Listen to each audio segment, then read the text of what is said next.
Bradley Lewis was born on October 15, 1997, in Kingswood, a small town in southwestern England, where he spent his life. His family was typical of many English working-class families. His father worked at a local factory, and his mother worked at a small pharmacy. Bradley was the only child in the family, and this may have played a role in shaping his character. From an early age, he was a source of pride for his parents, a kind and caring young man who tried not to disappoint them. At school, Bradley was not only a good student but also an active participant in school life. He was into sports, especially football, and was pretty popular with his peers. His grades were solid, and after high school he decided to go to college to continue his education. He chose a business management major, hoping to work in the business world in the future. However, his college career didn't last long. After his first year, Bradley felt that education was not fulfilling for him and decided to change the course of his life. After Bradley left school, he returned to Kingswood, where he got a job at a construction company. His hard work and determination allowed him to quickly secure a stable position in the company. He was known among his colleagues as a reliable and honest worker who was always willing to help others when they found themselves in difficult situations.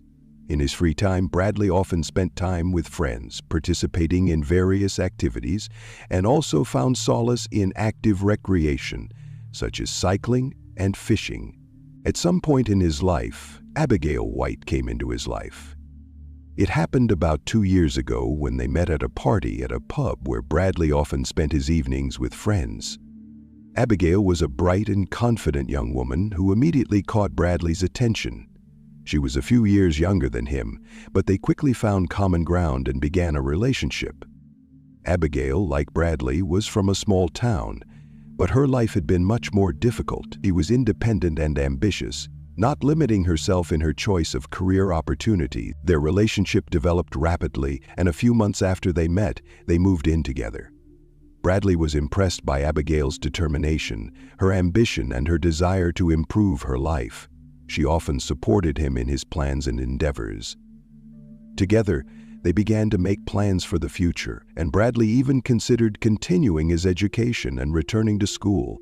But his career ambitions still came first. Abigail also seemed like his complete opposite, which at some point attracted him even more. The couple got to know each other's friends and sometimes spent time outside the city, relaxing in small cottages in the suburbs of Kingswood.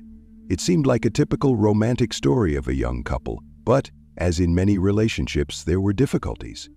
They would argue from time to time, but they always made up, and Bradley often said that Abigail was the person he wanted to spend the rest of his life with. There was a lot of good in their relationship, but despite this, there was always something in the air, a tension that eventually came to a head. On March 25, 2022, on that fateful evening, Bradley and Abigail spent the day together.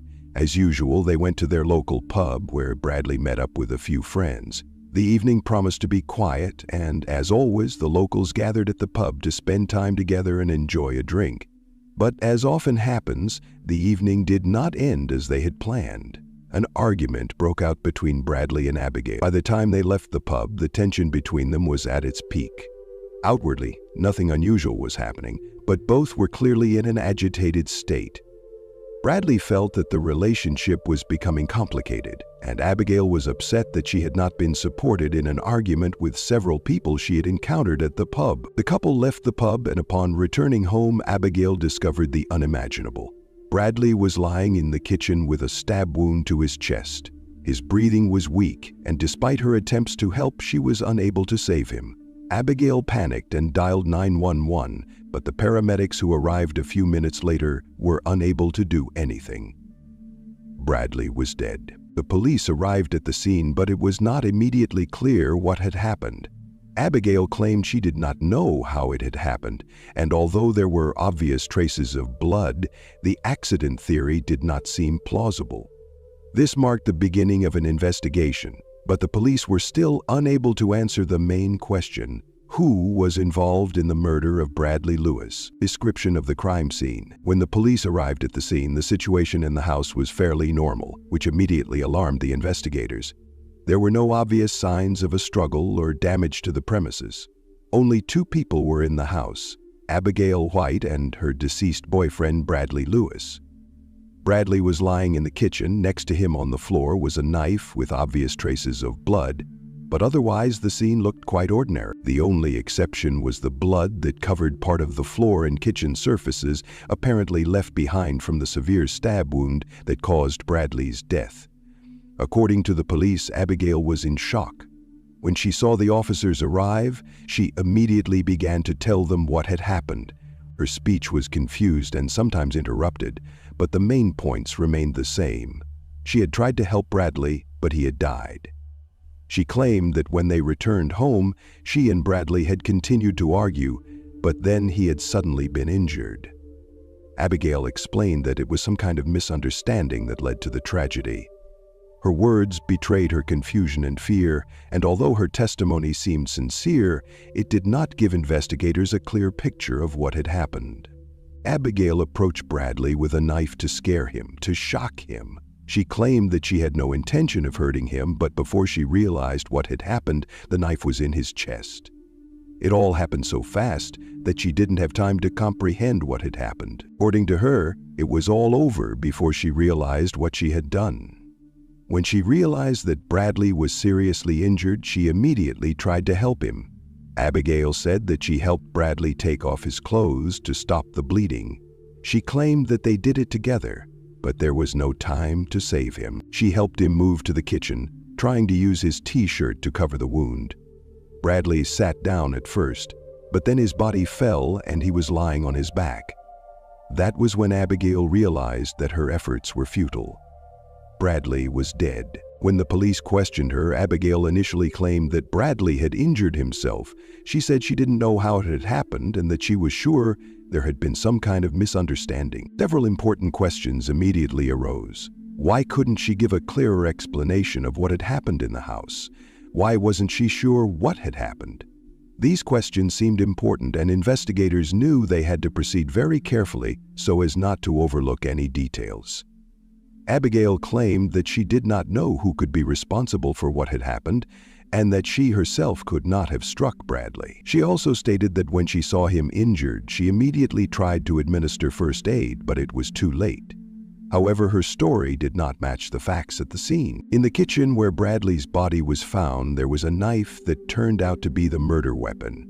It was found next to the body and looked like a regular kitchen knife. There were no other suspicious items in the room. This also alarmed investigators.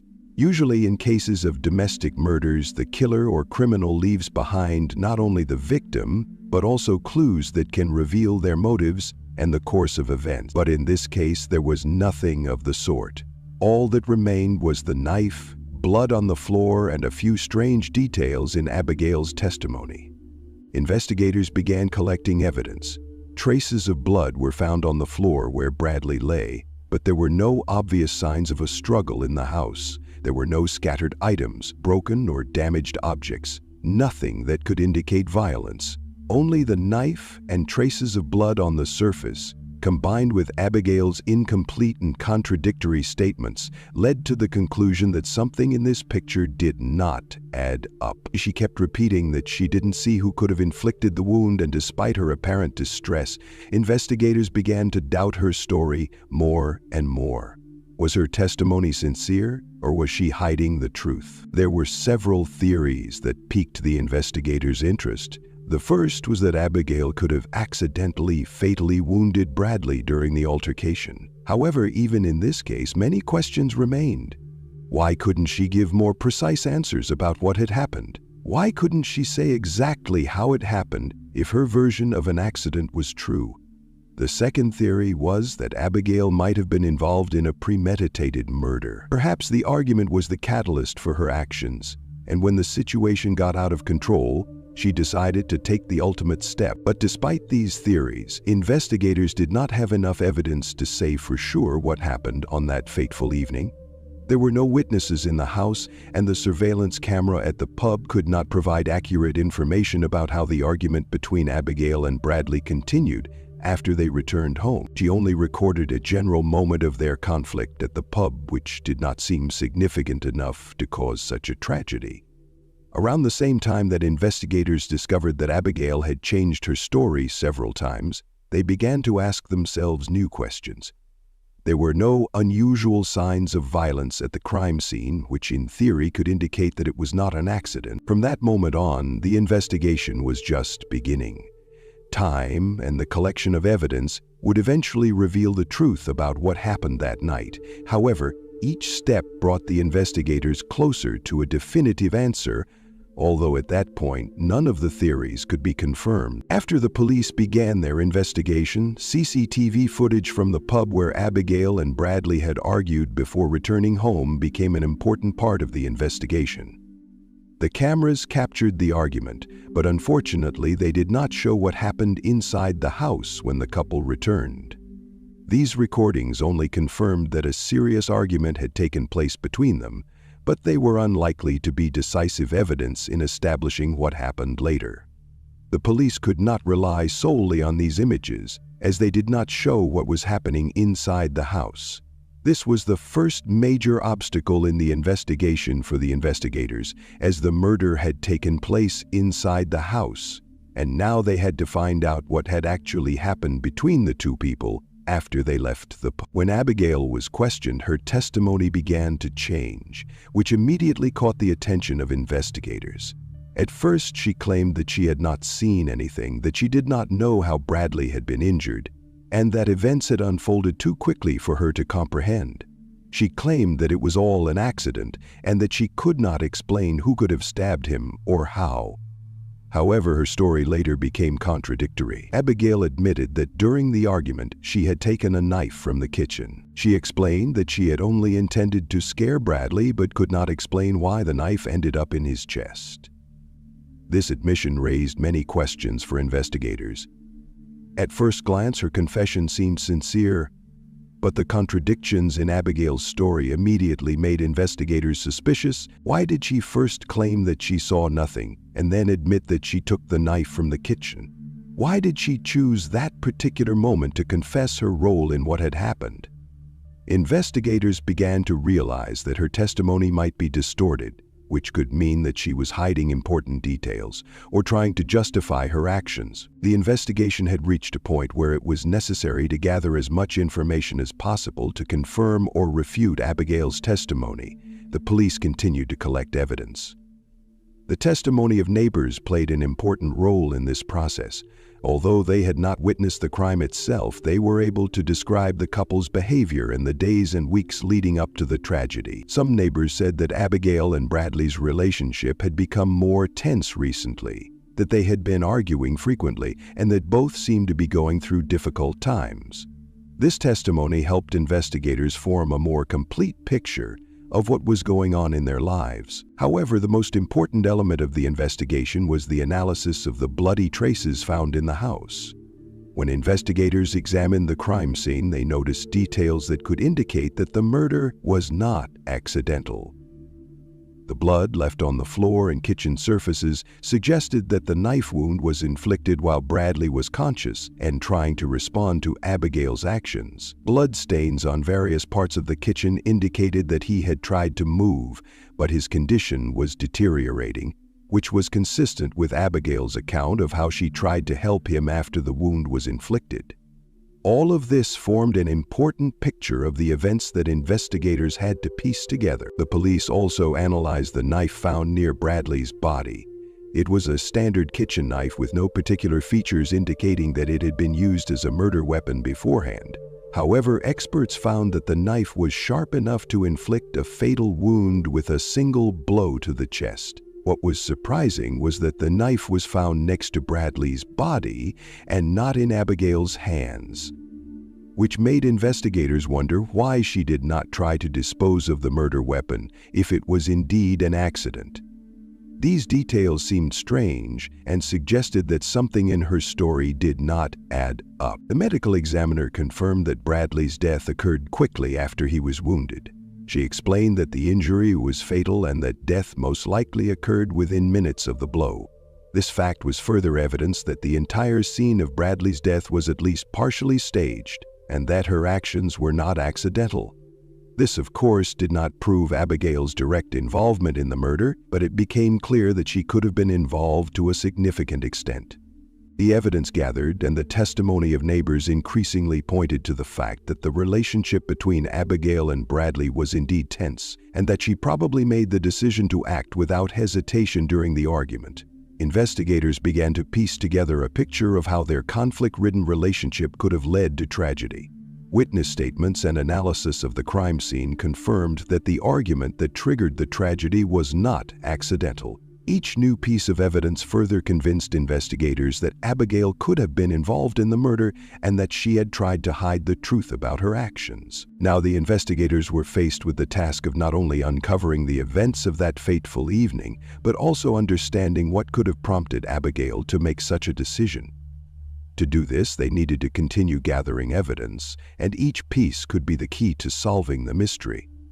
One thing was clear: the case was becoming increasingly complicated, and it was important to find the moment that could explain what really happened on that fateful evening that ended in tragedy. On March 28, 2022, a few days after the tragedy, Abigail White was arrested. Investigators, carefully analyzing all the evidence and testimony gathered, concluded that she was involved in the murder of Bradley Lewis. At that point, the investigation had sufficient grounds for suspicion. Abigail's contradictory statements, her inability to accurately explain what happened in the house, and numerous inconsistencies in her stories became increasingly apparent. At the same time, forensic evidence clearly confirmed that the stab wound that caused Bradley's death was inflicted intentionally, not accidentally, as Abigail herself claimed. These facts convinced investigators that Abigail may have been not only a witness to the tragedy, but also a direct participant. Abigail's arrest was an important turning point in the investigation. Despite her emotional testimony, full of fear and confusion, the police could not ignore the obvious inconsistencies and the growing amount of evidence pointing to her possible guilt. She continued to insist that she had no intention of killing Bradley and that what happened was an accident. However, her own confessions, which changed during the interrogations, became the main argument of the investigation against her. At one point, she admitted that she had taken a knife from the kitchen, but claimed that she had only intended to scare Bradley, not to fatally wound him. However, the lack of other obvious signs of violence and the flawed logic of her story contradicted this version of events. When the police presented Abigail with irrefutable evidence, her position changed. Investigators provided her with the results of a forensic medical examination, which showed that the wound inflicted on Bradley was severe and deliberate, indicating intentional action. The wound could not have been accidental. The knife had been plunged with such force that it caused death within minutes. Experts who examined the bloodstains found that the crime scene did not match the typical scenario of an accidental injury. In addition, evidence found in the house indicated that there had been no attempt to fight off the killer, which also cast doubt on Abigail's claim that it was an accident.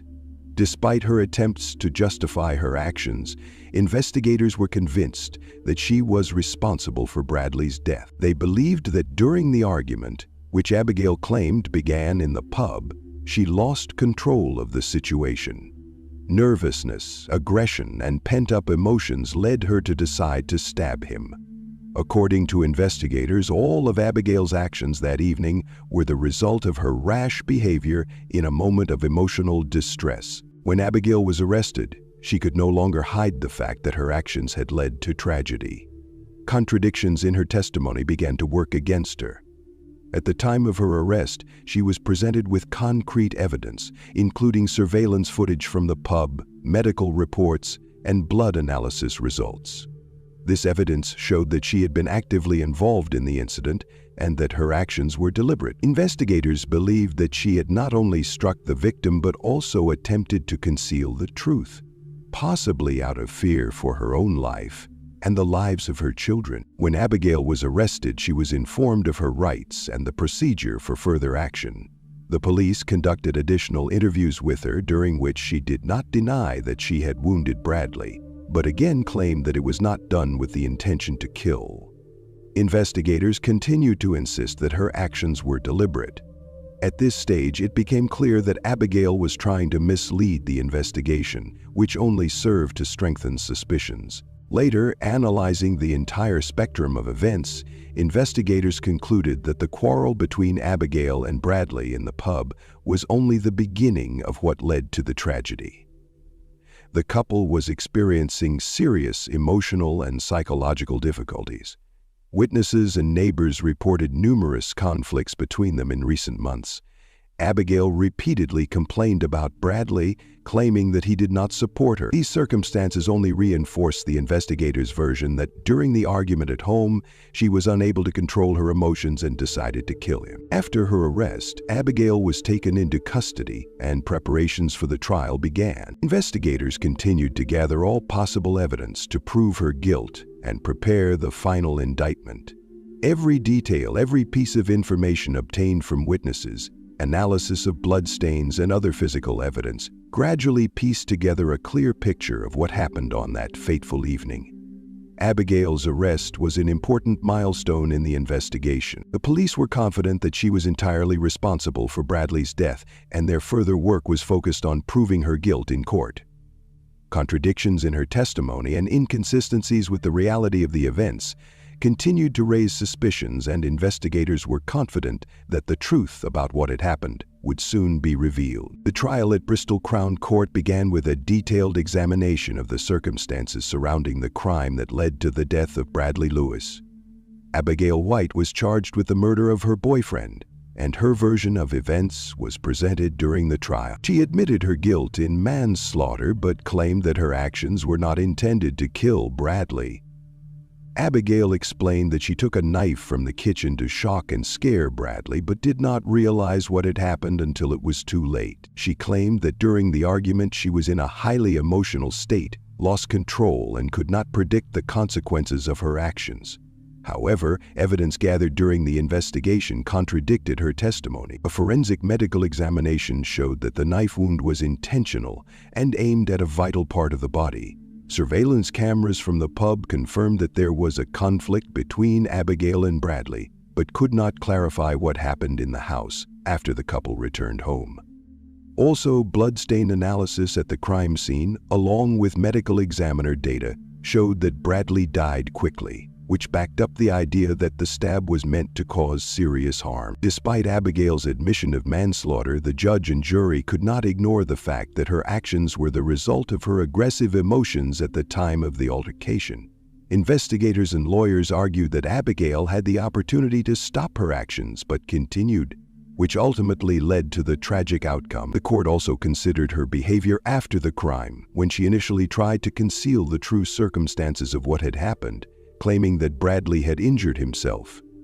This behavior raised doubts about her sincerity and whether she truly understood the consequences of her actions. The couple's personal life was also discussed during the trial. The court proceedings revealed a lot of information about the toxic relationship between Abigail and Bradley. Witnesses testified about frequent arguments and heated conflicts that occurred in their lives. This added important information to the case, emphasizing that their relationship was extremely tense, which could have been a factor influencing Abigail's behavior at the time of the crime. Particular attention was paid in court to her emotional state. According to experts, Abigail was under severe psychological pressure due to accumulated relationship problems and her difficult life situation. The defense tried to prove that her actions were provoked by emotions and aggression caused by her difficult relationship with Bradley, which could have mitigated the punishment. However, despite her admission of manslaughter and the mitigating circumstances, the court was harsh in its decision. The prosecution insisted that her actions were deliberate and that she should be held responsible for Bradley's death. The judge and jury concluded that Abigail had inflicted a fatal wound on her partner as a result of aggression that crossed all boundaries, leading to the death of a person. Although she did not have the clear intention to kill Bradley, her actions were extremely dangerous and led to tragic consequences. The court also took into account her admission of guilt, which was a mitigating factor, as well as the fact that she did not hide her actions and confessed to the murder. However, despite her remorse, the court felt that the punishment should be severe to emphasize the seriousness of her actions. On October 21, 2022, Bristol Crown Court found Abigail White guilty of the murder of Bradley Lewis. The trial also revealed details of her toxic relationship with Bradley, as well as her behavior after the crime, which added further weight to the court's decision. The court ruled that Abigail White would be sentenced to life imprisonment.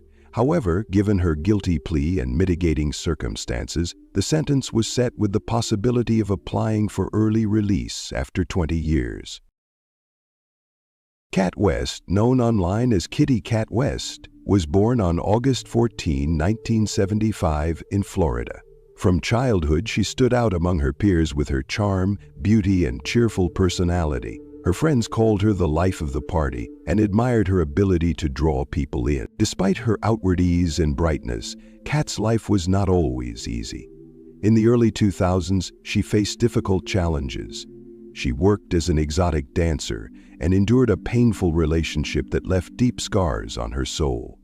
However, despite all the adversity, Kat retained her inner strength and belief in a better future, striving to start a new chapter in her life. Her meeting with Jeff West in 24, when she was 29, proved to be fateful. It happened at a Super Bowl party where they both happened to be guests. A family friend, Chad Hinson, later said, "She said she had met the man she had been waiting for. To her, he was a knight in shining armor, the embodiment of her dreams." Jeff was a former Army recruiter, a calm, kind man with a strong character. Their feelings developed quickly. Kat quit her job as a dancer to build a new life with him. Just 4 months after they met, they got married. In 2005, the couple had a daughter, Logan. For Kat and Jeff, she was the greatest gift and symbol of their family. Over time, they moved to Collar, a suburb of Birmingham, where they both had relatives. Jeff got a job as a security officer at a local college, and Kat became a housewife, while also being active on social media and developing her own paid website, where she performed under the pseudonym Kitty Cat West. Her page attracted thousands of followers, but for the family it was more a form of self-expression and a hobby than a source of contention. The West family's life was filled with the everyday joys and struggles typical of many families. Despite the occasional arguments, Kat and Jeff supported each other and built a future together. Their daughter Logan described her father as a calm, kind, and caring man who never showed aggression.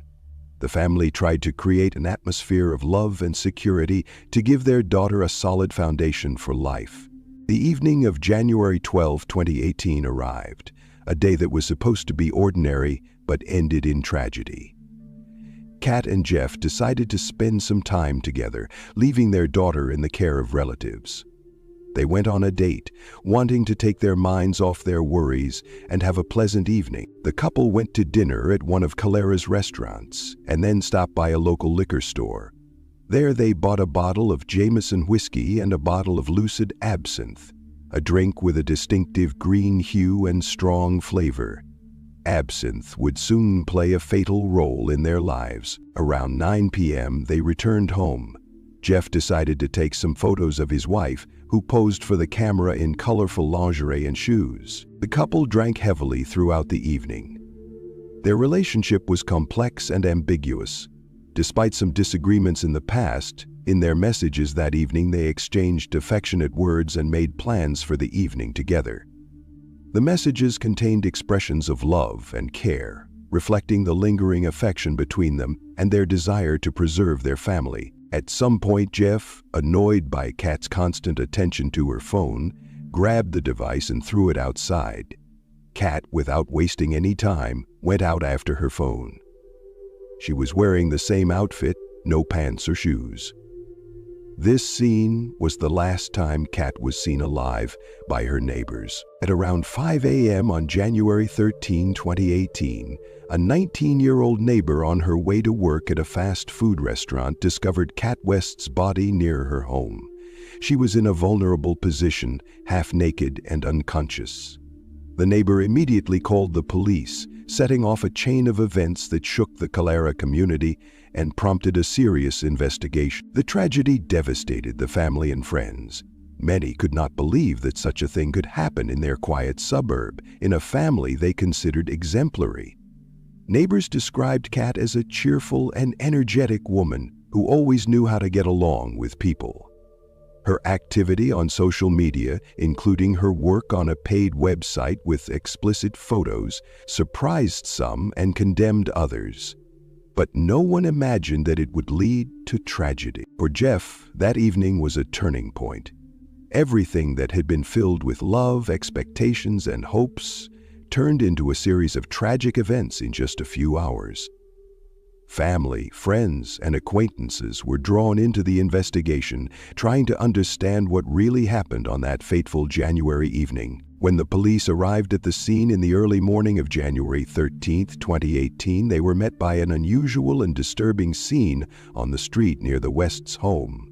Law enforcement officers immediately noticed the body of a woman lying on the border between the sidewalk and the lawn, without any signs of the usual order and safety of a residential area. It was Kat West, a 42-year-old mother and resident of Calera, who has now become the central figure in a horrific investigation. The body was lying face down, partly on the asphalt and partly on the grass. The woman was dressed only in a pink sports bra, without pants or shoes, which in itself seemed strange and raised many questions for the police who arrived at the scene. Such attire on a winter evening in January was unusual and alarming. The position in which the body was lying did not resemble a natural accident.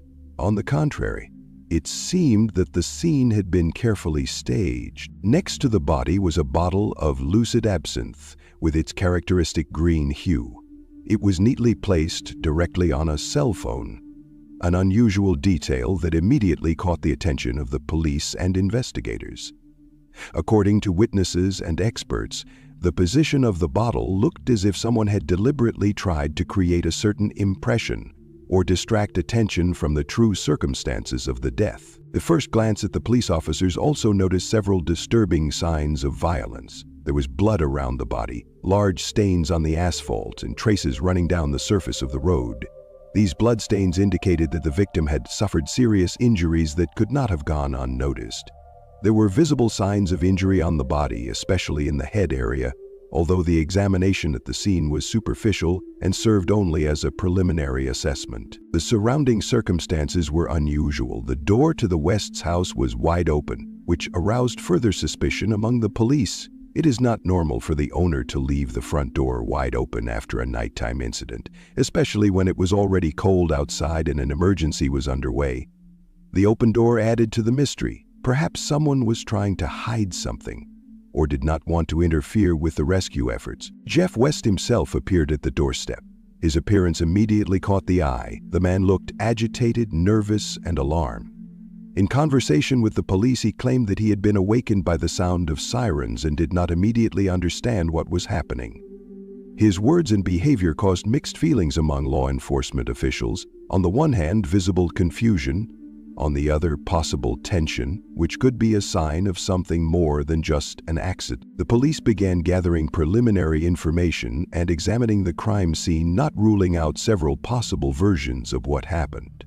Among the main theories were an accident, a fall followed by serious injury, and a possible car accident. These hypotheses seemed quite realistic given the overall picture and the absence of obvious signs of a struggle at first glance. However, the details, the strange position of the bottle on the phone, the open door, the unusual attire of the deceased, already suggested that the case could be much more complicated. The police understood that a thorough investigation would be necessary to unravel the chain of events that led to the tragedy. In the first few hours at the scene, forensic experts worked to secure all evidence, photograph the area, and collect blood and other samples. They paid particular attention to the position of the body and nearby objects, trying to determine whether they had been moved after the incident. Special attention was paid to a bottle of absinthe, a unique item that could prove to be a key link in the case. Investigators also began interviewing neighbors to find out if they had heard anything unusual that night. Some mentioned sounds of an argument, Others mentioned noise or screams, but there was no concrete evidence. The police and experts cordoned off the crime scene to prevent any possible tampering with evidence. Shortly after arriving at the scene, the county coroner was called to examine the body and determine the preliminary cause of death. While the on-site examination was limited to a visual assessment, the coroner already had doubts about the natural cause of the injuries. The head wound appeared too serious for a normal fall and required further medical investigation. Meanwhile, rumors and theories about the incident began to circulate in the neighborhood, ranging from an accident to domestic violence and even a criminal offense. The public was alarmed, and the media focused its attention on this mysterious case, trying to find answers to questions about why and how such a tragedy could have occurred in a quiet suburb. From the very beginning of the investigation, the police knew they had a difficult job ahead of them, and that every little detail could be crucial. The bottle of absinthe, the phone, the open door, and the distraught man at the doorstep. All of this was a puzzle that needed to be pieced together. On January 14, 2018, 2 days after the tragic discovery of Kat West's body, a key medical examination began at the Shelby County Coroner's Office. Kat's autopsy was a fateful event, the results of which would determine the course of the investigation. This was not just a formal examination. The coroner and investigators were tasked with determining the cause of death as accurately as possible and, if possible, identifying signs of violence. Coroner Lena Evans, known for her thoroughness and attention to detail, set to work with great professionalism. Her experience in forensic medicine included hundreds of similar cases, and she understood that the correct interpretation of injuries could determine not only the course of the investigation, but also the fate of many people. During the examination of the body, Kat Evans noted severe head injuries, a 2-inch deep laceration with numerous hematomas and hemorrhages around it. This injury immediately stood out as unusual. The injury was so severe that it could not have been caused by a normal fall, the coroner later said. Given the victim's height, just 5 feet 2 inches, and the absence of sharp objects nearby, the injury was likely caused by a blow from a heavy, hard object with ribs or protrusions. This immediately ruled out an accident as unlikely. Particular attention was paid to a bottle of lucid absinthe found at the scene. It had a clear chip, damage that could have been caused by an impact. Experts noted that such a chip could not have been caused by the bottle simply falling onto the asphalt. Moreover, fingerprints belonging to Kat and Jeff West were found on the neck of the bottle. Traces from both sides were present, which is understandable. They had been drinking from the bottle together the day before. However, the peculiarity was that Jeff's fingerprints were found on the bottle in a position indicating that it had been held upside down. This coincided with the version that the bottle could have been used as a weapon to inflict the blow. The coroner noted that this combination of evidence, a deep wound, a chip on the bottle, and fingerprints, pointed to the violent nature of the injury.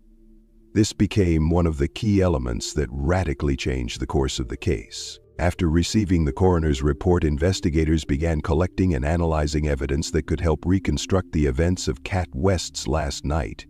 An important source of information was the ADT home security system installed in the West's home. This system recorded every opening and closing of the front door with split-second accuracy, a unique opportunity for investigators to track movements inside the house and compare them with the suspect's statements. According to Jeff West, he went to bed around 10:30 p.m. and did not wake up until morning. However, the ADT data painted a different picture. The front door was opened at 10:53 and 1 second p.m., closed 10 seconds later, and then opened again at 1:51 and 46 seconds AUMM, and remained open until 5:12 AUMM. These facts caused investigators to doubt the veracity of Jeff's statements. To clarify the defendant's activities during the specified period, investigators requested data from his cell phone. There were records from a fitness app that tracked the number of steps and movements. Despite West's claims that he was asleep, the data showed that he took 18 steps between 11:03 p.m. and 11:10 p.m. Clear evidence that the man was active at a time when, according to his version of events, he was asleep. This digital evidence played a huge role. It provided objective data independent of Jeff's testimony that investigators could rely on to verify the suspect's story. The next important stage of the investigation was analyzing the text messages between Kat and Jeff. Investigators obtained correspondence from several weeks prior to the tragedy. These messages not only helped to understand the course of events, but also revealed the emotional dynamics of the relationship. In her messages, Kat sometimes expressed disappointment and fatigue with family problems and some of her husband's actions. There were accusations, for example, of destroying the marriage and complaints about difficulties. However, at the same time, these same messages contained words of love, support, and tenderness. They exchanged affectionate phrases, planned evenings together, and shared warm memories. On the day of the tragedy, their correspondence was filled with promises to each other and plans for time together. This emotional kaleidoscope showed that Kat and Jeff's relationship was complicated and full of contradictions, but far from entirely negative. This led investigators to hypothesize that the conflict may have had deeper roots and was not just a domestic quarrel. In parallel with the analysis of digital data, investigators meticulously collected physical evidence. Every little detail could be the key to solving the case. Photos of the crime scene taken by forensic experts recorded the position of the body, bottles, phone, and other objects. Kat's body was lying face down with obvious signs of bleeding. Next to it was a bottle of absinthe with a noticeable chip and fingerprints neatly placed on the phone. This arrangement raised suspicions that the scene may have been staged to mislead the investigation. Blood samples were collected from the clothing and body for DNA analysis to determine their origin. Fingerprints on the bottle and other items were thoroughly examined. The investigation sought to establish whether anyone else had come into contact with the items in order to rule out or confirm the involvement of third parties. Forensic experts also assessed traces that could indicate a struggle or resistance, although at first glance there were no obvious signs of a struggle inside the house. This further complicated the understanding of how exactly the incident occurred and what triggered the tragedy. Based on all the data collected, investigators began to piece together a clear picture of events. The theory of an accidental fall, a car accident, or an accident no longer explained the serious injuries and evidence found at the scene. Investigators conducted extensive interviews with witnesses, including neighbors, relatives, and acquaintances of Kat and Jeff, to determine the nature of their relationship and the possible causes of the tragedy. During the interviews, opinions differed. Some reported frequent arguments and heard noises or screams coming from the couple's home on the night of the incident, while others claimed that the family was peaceful and quiet and that they had not noticed any suspicious noises. These conflicting statements complicated the investigation as they did not allow for an unambiguous assessment of the atmosphere in the family and the presence of conflicts, which became one of the important factors in the further investigation. The work of experts and police officers became increasingly thorough. Every detail, from the head wound to the phone data, became significant. The investigation team prepared to continue their analysis, knowing that a difficult and long road to the truth lay ahead. After a long and thorough investigation, which began immediately after the tragic discovery of Kat West's body, investigators gathered a huge amount of evidence that allowed them to reconstruct the last hours of her life. Particular attention was paid to the position of the body and surrounding objects, as well as the behavior of the suspect, Jeff West.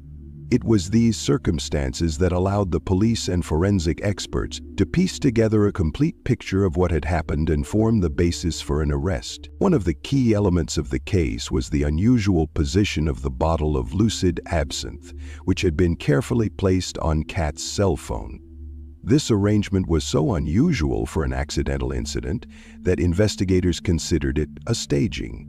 Such a deliberate action indicated an attempt to create a certain impression and confuse the police. In addition, Jeff West's fingerprints found on the neck of the bottle in the position where it was held upside down clearly correlated with the version of the bottle being used as a weapon to strike the victim on the head. Given the severity of the victim's injuries and the damage to the bottle, Investigators confidently linked these facts together. Jeff's strange behavior on the night of the incident and in the first hours after it also did not go unnoticed. His claims that he went to bed around 10:30 p.m. did not match the security system and phone records, which showed that he was active much later. When he arrived at the scene, the man appeared nervous and agitated, which only heightened the suspicions of law enforcement.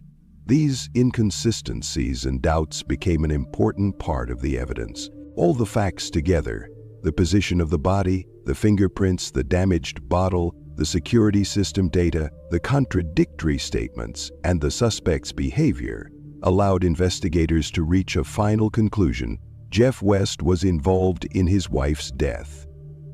Based on these findings, an arrest warrant was issued for him. On February 23, 2018, almost a month and a half after the tragedy, Jeff West was officially arrested and placed in a detention center on charges of murdering Kat West. This step was the result of persistent work by law enforcement agencies and an important turning point in the case. The charges were based on a combination of evidence: Kat's severe head injury, inconsistencies in Jeff's statements, evidence from the absinthe bottle, and data from the security system and phone. In addition, the scene of the crime, with the door open and the items clearly staged, supported the theory of intentional action. Between his arrest and the start of the trial, which did not take place until late 2020, Jeff West was in custody.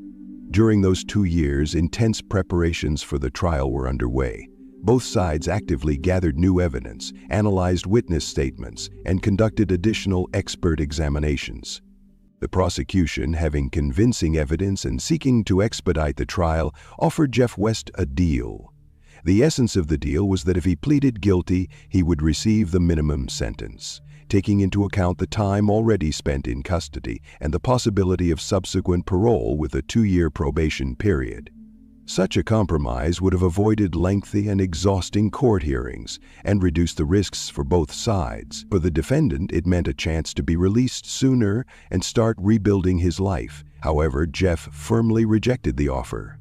He insisted on his innocence and claimed that his wife's death was the result of an accident caused by a fall while under the influence of alcohol. This refusal significantly complicated the process, forcing the prosecution to prepare for a full trial and prove guilt in a complex and lengthy investigation. At the same time, Kat and Jeff's families found themselves on opposite sides.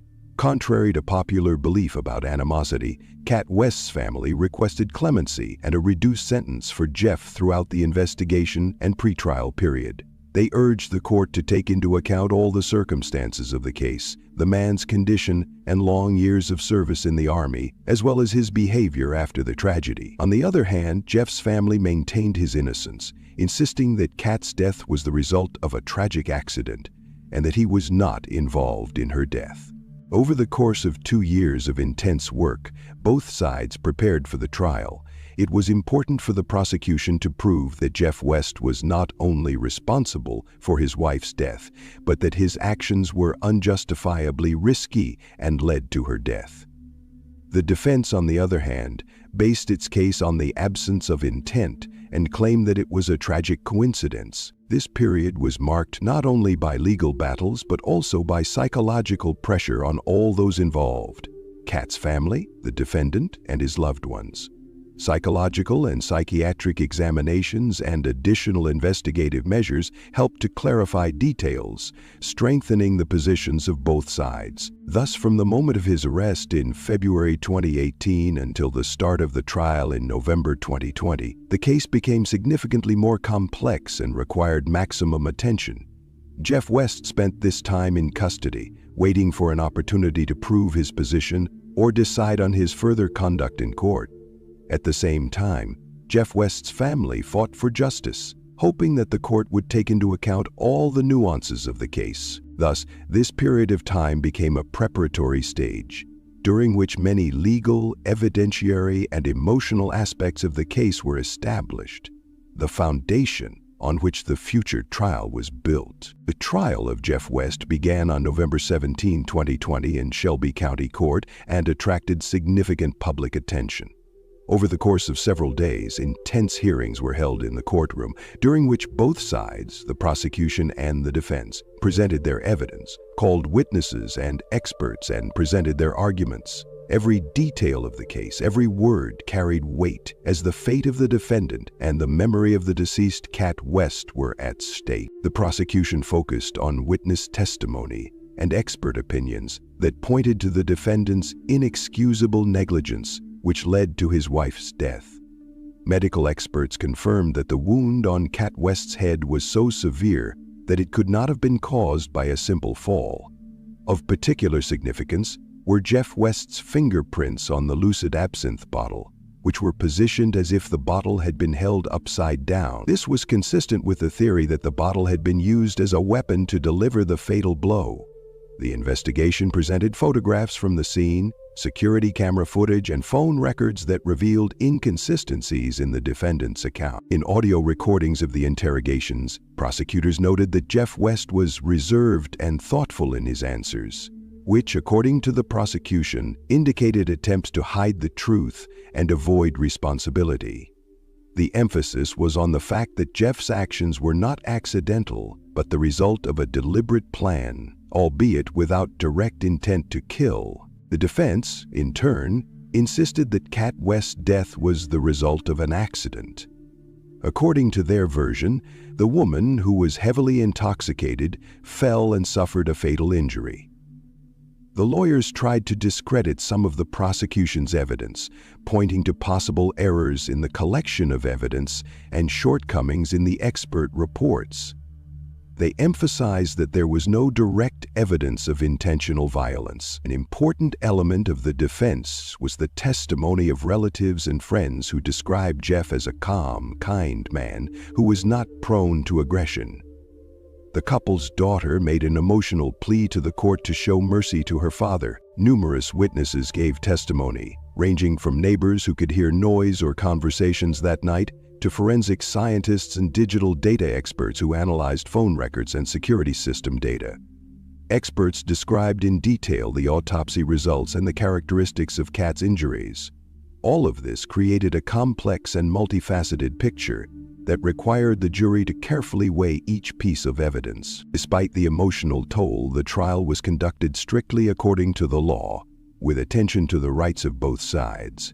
The jury deliberated for several hours, trying to reach a unanimous decision. On November 24, 2020, the Shelby County Court found Jeff West guilty of the manslaughter of his wife, Cat West. The jury found that the defendant's actions were unintentional but resulted in death due to his reckless behavior. On February 8, 2021, Judge William Bostick III sentenced Jeff West to 16 years in prison, taking into account the time he had already spent in custody. The judge noted that he took into account the defendant's lack of a criminal record, his military service, and his family's support as mitigating factors, but emphasized the seriousness of the crime and the need for a fair punishment. Jeff West immediately announced his intention to appeal the sentence. This trial was an important milestone, marked by intense struggle between the parties and public attention. It was clearly stated that careless actions resulting in the death of a loved one will not go unpunished. Rebecca Lynn Gould was born on February 18, 1982 in San Angelo, Texas. She was the second of 4 daughters in a family characterized by intellectualism, mutual understanding, and discipline. Her father, Larry Gould, taught criminology and sociology at a college and conducted research in the field of justice. Her mother, Diana Gould, worked in medical administration and raised her children, balancing her career with her family life. The Gould home valued books, long conversations at the dinner table, respect for opinions, and a thirst for knowledge. From an early age, Rebecca showed a lively mind and a penchant for the humanities. She read more than her peers, was attentive to detail, and was interested in languages and music. In high school, she participated in the school newspaper, volunteered, and took additional French courses. Teachers and peers described her as a calm, thoughtful girl with a strong sense of justice. At the same time, she was not withdrawn. On the contrary, She was able to form warm, trusting relationships, although she kept herself out of the spotlight. After graduating from high school, Rebecca enrolled at the University of Arkansas in Fayetteville, choosing to study applied linguistics. At the same time, she worked part-time in a music store, played the piano, and was actively involved in intercultural student projects. She had a clear goal: to go abroad in a few years to teach English, possibly in France or Japan. Her life followed a predictable but fulfilling path: school, work, friends, family. She kept in touch with her relatives, wrote letters, and visited her younger sisters. She met Casey McCullough in Fayetteville at a cafe where a student event was taking place. He was from Melbourne, a small town in northern Arkansas, and worked in logistics.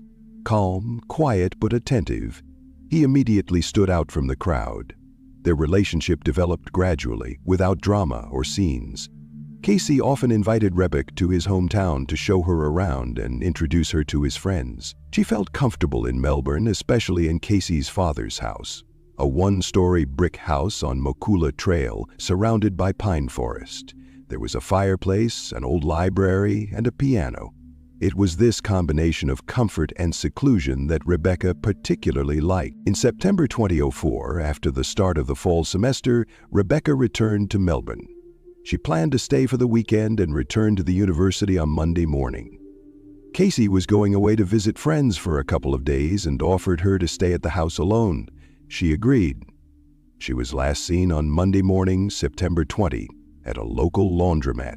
She dropped off her laundry, picked up her clean clothes, exchanged a few words with the owner, and left. There were no signs of distress. She looked calm, dressed in everyday clothes, jeans, a light sweater, and sneakers. It was her usual morning routine.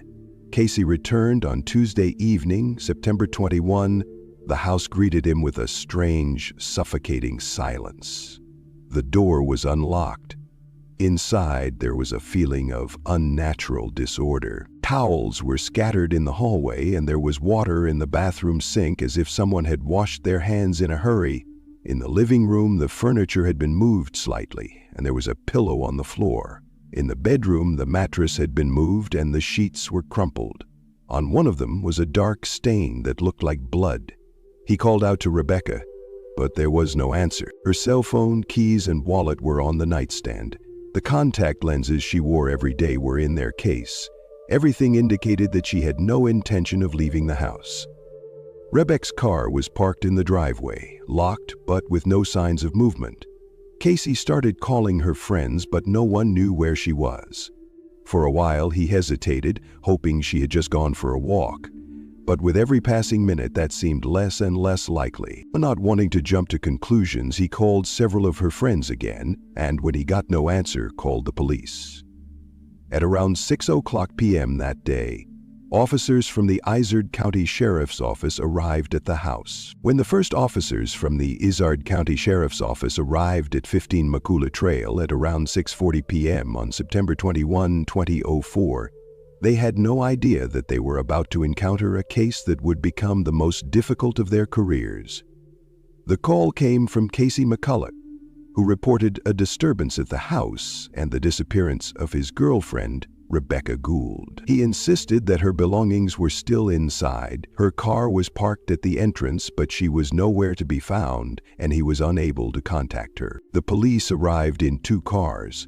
One of the officers, Deputy Sheriff Charlie Melton, was the first to enter the house, armed with a notebook and a camera. In the hallway, he was met by a strange smell. Not rotten, but distinctly musty, as if someone had hurriedly tried to clean the place.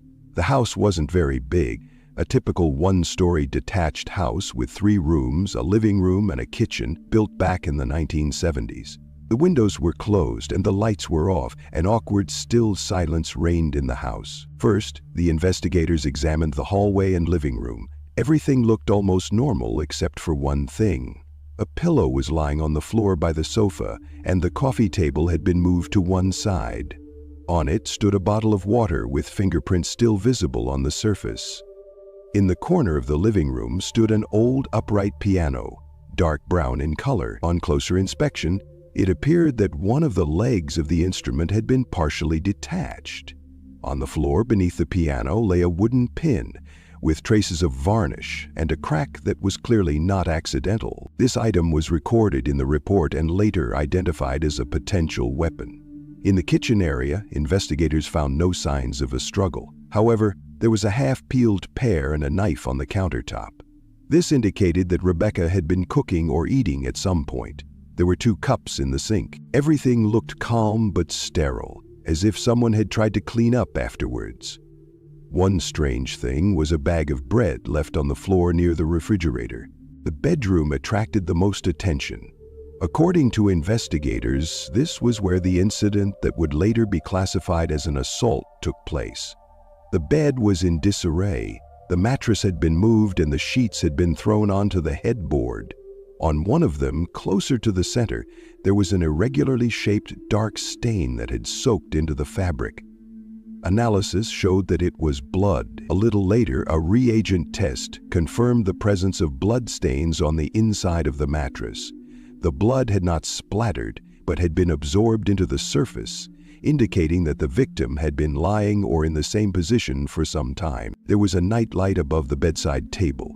Under it were Rebecca's neatly folded contact lenses, her wallet, and her cell phone. Her documents, bank card, and even her student ID were still inside. This sharply contradicted the version that the girl had left of her own accord.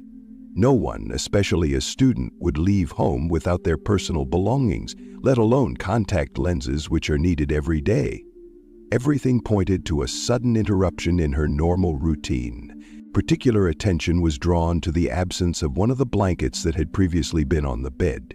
Casey claimed that it was definitely there when he left. Its absence was noted in the report. This fact seemed insignificant, until it turned out that a week later, when Rebecca's body was found, it was wrapped in that very blanket.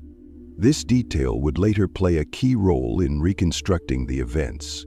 The officers then proceeded to the bathroom. There were more traces here. Towels were wet and scattered across the floor. One of them had a blood stain on the edge. The sink was filled with murky water, as if someone had washed their hands in a hurry and not dried the bathroom afterwards. There were small splashes on the mirror, barely visible but captured in the photo. Inside the laundry basket were clothes, but according to Casey, some items were missing. It later turned out that Rebecca's pajamas were gone. There were no signs of forced entry. The locks were undamaged, the windows were closed from the inside, and there were no scratches or marks on the door frames. There were no signs of theft in the house. Appliances, jewelry, money, everything was in its place. This indicated that either the perpetrator was familiar with the victim and gained access voluntarily, or took advantage of the fact that the door was unlocked. Rebecca's car, a white Hyundai sedan, was parked in the driveway. Inside was a bag with textbooks, a couple of CDs, a notebook with notes, and a planner for the week. In the trunk was a neatly folded gym bag. The car was locked. Everything looked as if she was getting ready to leave, but she never did. The next morning, September 22, 2004, Rebecca Gould was officially reported missing. The county sheriff's office launched a full investigation. The house on Makula Trail was completely isolated, and county crime scene investigators and technical specialists were called in. Blood samples were taken, fingerprints were lifted from surfaces, and clothing and household items with possible biological traces were seized. The piano, whose leg was damaged, was dismantled. Microscopic traces of blood found on its end later confirmed that it had been used in the attack. Initially, investigators considered several versions, ranging from an accident to a robbery that turned into a conflict. However, the absence of signs of forced entry, the safety of valuables, and the nature of the disorder in the house quickly narrowed the circle of suspects. Everything pointed to the fact that Rebecca knew the person who caused her disappearance. At the same time, a search was launched in the surrounding area. Over the next 2 days, volunteers, officers, and dog handlers combed the nearby woods, riverbanks, and ravines, but neither the body nor any new clues were found. By this point, the police realized that this was not just a case of disappearance, but most likely a violent crime with fatal consequences. Although the evidence was circumstantial at that point, The crime scene spoke for itself. The bedroom, bathroom, damaged furniture, blood, and the absence of any signs of a struggle or escape all pointed to the fact that a crime had been committed in this house, in silence, and without witnesses, the consequences of which would soon shock not only the small town of Melbourne, but the entire state of Arkansas. Rebecca Gould's body was found on September 28, 2004, 8 days after she went missing. It was found by random passers-by on the side of Highway 9 on the outskirts of Izard County, about 5 miles from Melbourne. The body was lying in a ravine on a slope, covered with tall grass and partially by branches. It was wrapped in a blanket that immediately looked familiar to investigators. When the process was completed, it presented that the body was concealed from the bed in a beacon of blanket that was missing from the bed in the house where Rebecca had been living before her disappearance. It became the first direct link between the house and the place where the body was found. Forensic experts determined that death was caused by a traumatic brain injury, resulting from repeated blows with a blunt object. According to the pathologist's report, the time of death was consistent with the morning or early afternoon of September 20, the day she was last seen alive. The discovery of the body gave investigators more solid ground to work on. The house on Makula Trail was now officially considered a crime scene, and the investigative team from the Izard County Sheriff's Office entered a more decisive phase. Initial efforts focused on gathering evidence and interviewing those closest to her. Dozens of people were questioned, including Casey McCullough, Rebecca's ex-boyfriend with whom she had been living at the time of her disappearance, as well as his father, neighbors, college friends, co-workers, and even casual acquaintances. The investigators were primarily interested in time frames. Who was where between September 18 and 21? Casey, as the last person to have contact with Rebecca, naturally found himself the focus of attention. However, his alibi was confirmed. He was out of town, in Mono, 120 kilometers from Melbourne, in the company of several friends. These friends gave consistent statements, and phone records, bank card transactions, and even data on his movements confirmed his story. This did not completely clear him of suspicion, but it moved him from the category of primary suspects to that of key witnesses. As part of further investigations, polygraph tests were conducted. Casey passed the test, as did several people from his circle, including his father, a couple of neighbors, and 2 acquaintances who had visited the house earlier. Some of the polygraph results were inconclusive. Several people showed stress reactions to questions about their knowledge of the details of the crime. However, according to modern methodological standards, the polygraph itself is not evidence, and these findings were recorded in the reports but did not lead to arrests. At the same time, work began on physical evidence. Traces of biological material were collected from the bedroom, bathroom, living room, and even from furniture, blood, hair, and epithelial microparticles.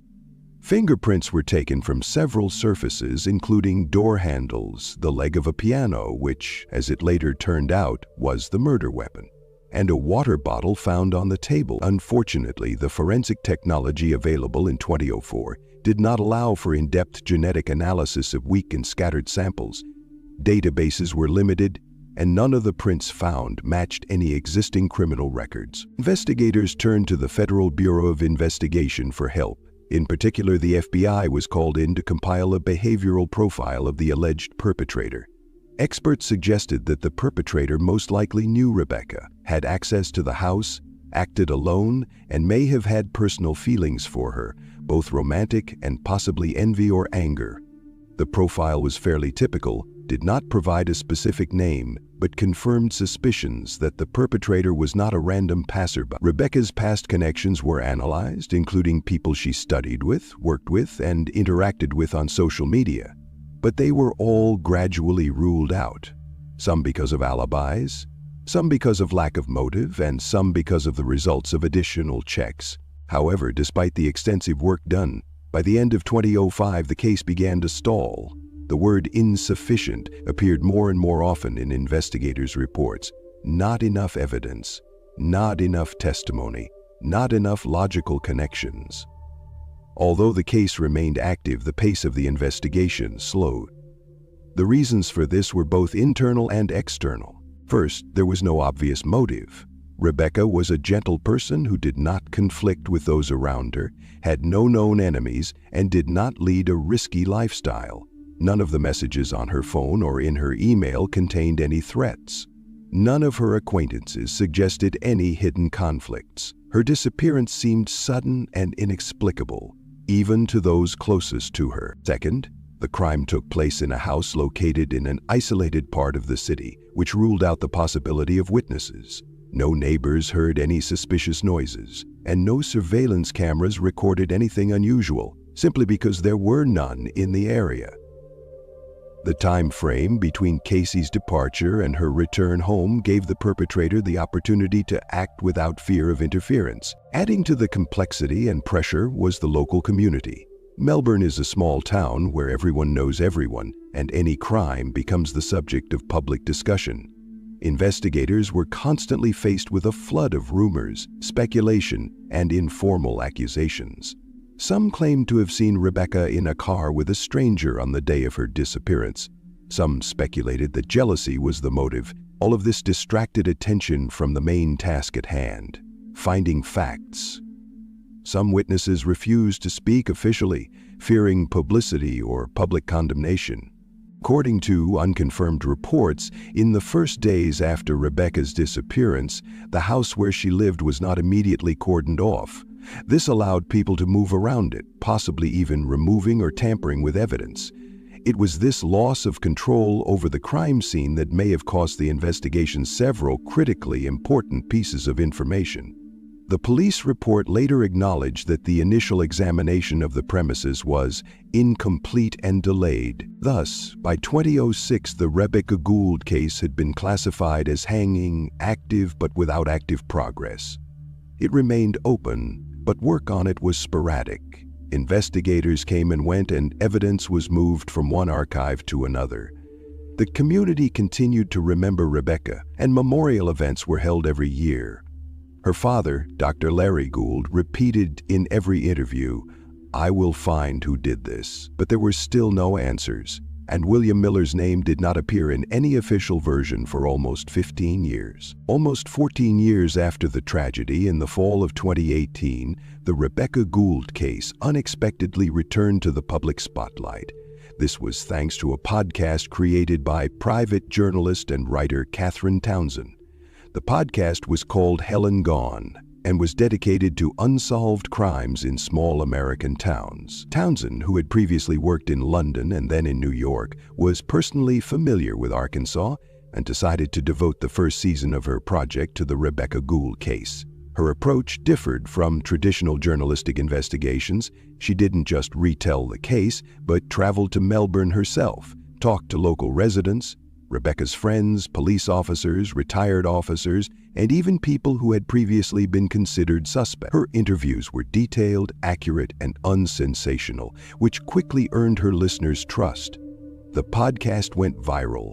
After the first episodes were released, it was covered by regional media and then by national publications. Under pressure from public interest and constant press coverage, the case was reopened in 2019 by the Arkansas Cold Case Unit.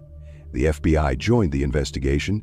The new team included not only operatives, but also digital forensics analysts using technologies that were either unavailable or in their infancy in 2004.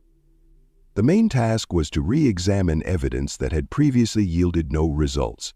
It was particularly important to go through all of Rebecca's connections, including people who had appeared in interviews, phone records, and documents, but for one reason or another, had not been the subject of a targeted investigation. One of the key innovations was the use of digital forensics. Analysis of old phone calls, including those made from the McCullough home phone, and comparison of the geolocation of mobile devices recorded in the area of the house on the morning of September 20, 2004, made it possible to reconstruct the movements and calls with a high degree of accuracy. In addition, a cross-check was conducted of the routes of vehicles registered on highway cameras and in gas station and retail outlet logs during those days. All of this revealed new connections between objects and people. During this analysis, a name that had not previously been considered a priority came to the attention of investigators. William Alma Miller, Casey McCullough's maternal uncle. In 2004, he was in Arkansas, including the Melbourne area, but did not live there permanently, moved frequently, and left the state shortly after Rebecca's disappearance. In old statements, he was referred to as a family acquaintance, but the case never went to a detailed interrogation at that time. New methods made it possible to match his movements with activity around the house on the morning of September 20. At the same time, a check was carried out for possible biological traces, and although the DNA in the case still did not give a definite result, the overall body of evidence allowed law enforcement to obtain a warrant to question Miller. As of 2020, William Miller was living in Creswell, Oregon. He had changed his lifestyle, used a partially altered name, and worked in a low-skilled job, avoiding contact with the authorities.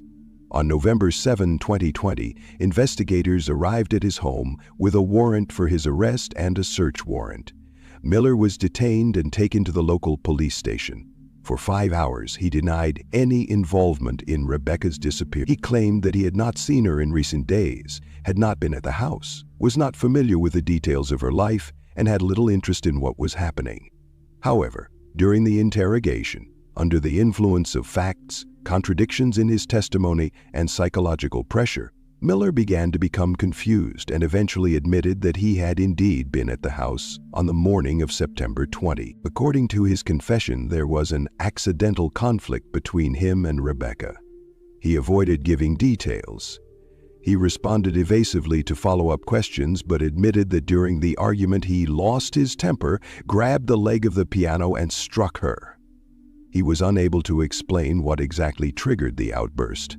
He described his behavior as sudden rage, for which he feels guilty. After the incident, he wrapped the body in a blanket, loaded it into the back of his pickup truck, and drove out of town, where he dumped the body by the highway.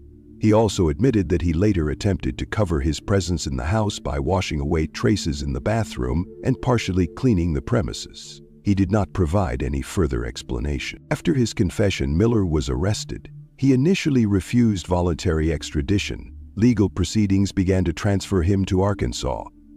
In December 2020, after several hearings, he agreed to extradition. In January 2021, he was transferred to Arkansas and placed in a county detention center. On November 15, 2021, he was formally charged with first-degree murder. From that moment on, the investigation took on a new, final character. For the first time in all these years, the prosecution had a person who admitted his guilt and provided details that matched the evidence found and the testimony of witnesses. Thus, 16 years after Rebecca's disappearance, the suspect's capture was made possible by the combined efforts of a journalistic investigation, modern analytical methods, and the determination of those who had not forgotten that behind the dry term unsolved crime lies a real lost life. From that moment on, the case entered its final phase, the trial. After William Alma Miller's arrest and his confession during questioning in Oregon, the case went to trial. The charge was formulated as first-degree murder committed with a blunt object with aggravating circumstances, premeditation, attempted concealment of the body, destruction of evidence, and refusal to cooperate for nearly 2 decades. After his extradition to Arkansas in January 2021, Miller was placed in the Izard County Detention Center, where he remained under supervision until the start of the hearings. The first preliminary hearings began in the spring of 2021. The defendant made no loud statements, did not comment on the charges publicly, and refused to be interviewed by journalists. His defense was based on mitigating circumstances, no prior convictions, emotional turmoil at the time of the crime, and cooperation with the investigation during the confession stage. The prosecution, in turn, emphasized that Miller had deliberately gone into hiding for 16 years, lived under a different name, changed his place of residence, and in essence evaded justice. The fact that he lived freely while the Gould family was tormented by uncertainty became a key point in the prosecution's moral argument. The hearings were held in the District Court building in Melbourne, Arkansas. The trial attracted public interest. Journalists, local residents, and representatives of human rights organizations attended every hearing. Rebecca Gould's family was present at all the hearings. At one of them, Rebecca's father, Dr. Larry Gould, read a prepared statement addressed to the court and the defendant. His speech was calm but filled with inner pain. He said, "I promised at my daughter's funeral that I would find her killer. I have kept that promise. But no sentence will bring her back. I am not seeking revenge. I want the truth to be remembered." The hearings lasted almost a year. Miller was passive, reserved, and spoke quietly. During the hearings in October 2022, his lawyers unexpectedly proposed waiving the right to a jury trial. According to sources, this move was agreed upon with the Gould family to avoid a lengthy trial and further emotional distress. The parties agreed on the terms. In exchange for a guilty plea, the defendant would receive a fixed sentence. Not life imprisonment, but a long prison term with minimal possibility of early release. Given Arkansas law, this approach avoided appeals. On October 18, 2022, the final hearing took place. Rebecca's relatives, representatives of the prosecution, investigators who worked on the case, and journalists were present in the courtroom. Judge Tim Weaver read the sentence in silence. Before that, Miller himself was given the floor. He made a brief statement expressing regret for what had happened. "I am sorry. I cannot change this. I must take responsibility. I understand that I must serve my time." His face was expressionless. His speech was even, but lacking in specifics.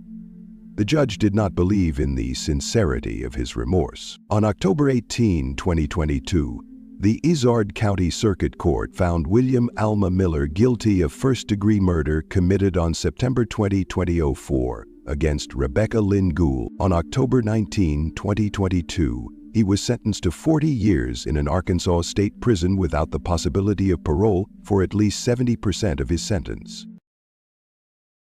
The life of April Kaufman began in 1965 in Atlantic City in a quiet residential neighborhood where the streets were filled with the sound of bicycles and children's voices in the evenings.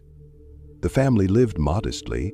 Her father worked as a storekeeper for the municipal government, and her mother was a stenographer for the city administration. But despite the ordinariness of her life, April showed an inner drive from an early age. She always wanted to speak and to be heard. At school, she quickly became the leader of all school events, took part in theater productions, and by 10th grade was already considered the most media-savvy student in the district. Teachers noted her natural charisma and keen sense of language. After graduating from high school in 1983, she easily enrolled in a local college and then transferred to Temple University, where she chose journalism as her major. She studied with enthusiasm, but her academic program did not prevent her from working part-time. In the evenings, she presented short news bulletins on one of the local radio stations. After graduating from university, April stayed in South Jersey. She hosted morning and afternoon shows on regional radio, conducted interviews with public figures, and hosted short segments on health, education, and family relationships. Her voice was familiar to many. It sounded warm, confident, and unforced, like someone you want to trust. Her life off the air was just as active, raising a daughter from her first marriage, participating in city initiatives, and organizing charity events. Her marriage to her first husband ended after several years, without public scandal, but with a difficult divorce. April raised her daughter Kimberly on her own.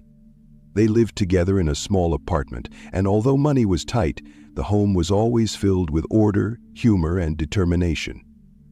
Over time, having established herself in her profession, April expanded her sphere of activity. She became actively involved with veterans organizations, organized events in support of women returning from service, and provided counseling on adaptation issues. It was during one of these projects in the early 2000s that she met Dr. James Kaufman. He was older than her, with an established practice as an endocrinologist and a clinic in Linwood. He was a reserved, rational, self-confident man. He provided counseling to veterans with diagnoses related to metabolic disorders and often volunteered. The first conversations between April and James were professional, then organizational, then personal. By early 2003, they were no longer hiding the fact that they were dating. Later that year, they got married. Their home became one of the most recognizable in the neighborhood. A brick facade, a long driveway, a well-kept front yard, and an American flag flying from a flagpole. Neighbors recalled how April would work in the garden on Saturdays while James trimmed the lawn. At first glance, they were the perfect couple. Each was busy with their own work, but they always appeared together at town events. Against the backdrop of Kaufman's calm and reserved demeanor, April shone. She was photographed, interviewed, and invited to appear on local television programs. She wasn't playing a role. She truly believed in what she was doing. She often said that her mission to help people was not a privilege, but a duty. She was respected in her professional circle. She received 2 honorary certificates from veterans organizations, and in 2010, she was thanked by the Women's Division of the National Guard. At the same time, she continued to host radio shows, covering local events, conducting interviews, and reviewing support programs. Listeners noted that there was always something genuine in her voice, informal and sincere. The family seemed strong. Kimberly grew up, got married, but often visited her mother. The house on Woodland Drive was always bustling with activity, evenings with neighbors, discussions of projects, weekend trips. James, although not a public figure on the same scale, seemed to her to be a reliable partner, practical, taciturn, but stable. There were disagreements, as in any family, but none of their close friends noticed anything serious, at least not openly. Everything seemed fine until May came. May 10, 2012 began like many others. April spent the night at home preparing for a broadcast and another meeting with representatives of a veterans organization. The housekeeper who helped her on Thursdays arrived a little before 9 in the morning. According to her, everything looked normal. The car was in the garage, the mailbox was empty, and the front door was unlocked. She usually heard the radio playing or dishes clattering in the kitchen. April often ate breakfast late, but this time it was too quiet. She went into the house and immediately sensed that something was wrong. The lights were off, and no one responded to her voice. Going upstairs, she entered the bedroom and saw April lying motionless. She quickly went downstairs and dialed 911. A police patrol arrived a few minutes later. A task force was dispatched to the scene. An official investigation began, but at that point no one yet understood how deep the roots of what had happened in the house on Woodland Drive would prove to be. When police arrived at Woodland Drive on the morning of May 10, 2012, everything seemed normal at first glance. The front door of the house was ajar, and a housekeeper who had just called emergency services was standing on the porch. According to her, there was an unusual silence inside. She went into the house as usual, but when she didn't hear the usual morning sounds, she went upstairs and found the homeowner in the bedroom, showing no signs of life. The house, which the investigators entered, looked neat. There were no signs of a break-in. The locks were intact, the windows were closed, and the alarm had not been triggered. The room was tidy, with no signs of disturbance. The dishes were in place, magazines were on the table, and the curtains were neatly drawn. In the bedroom where April Kaufman's body was found, everything also looked calm. On the bedside table was a book, a glass of water, and a phone charging. There were no signs of a struggle in the room, no items had been turned over, and the furniture had not been touched. The video surveillance system in the house was partially functional. Cameras at the entrance and in the garage showed the arrival of the housekeeper, but the internal camera in the second-floor hallway did not record anything on the day of the incident. Experts found no signs of tampering, but the possibility of a technical malfunction could not be ruled out.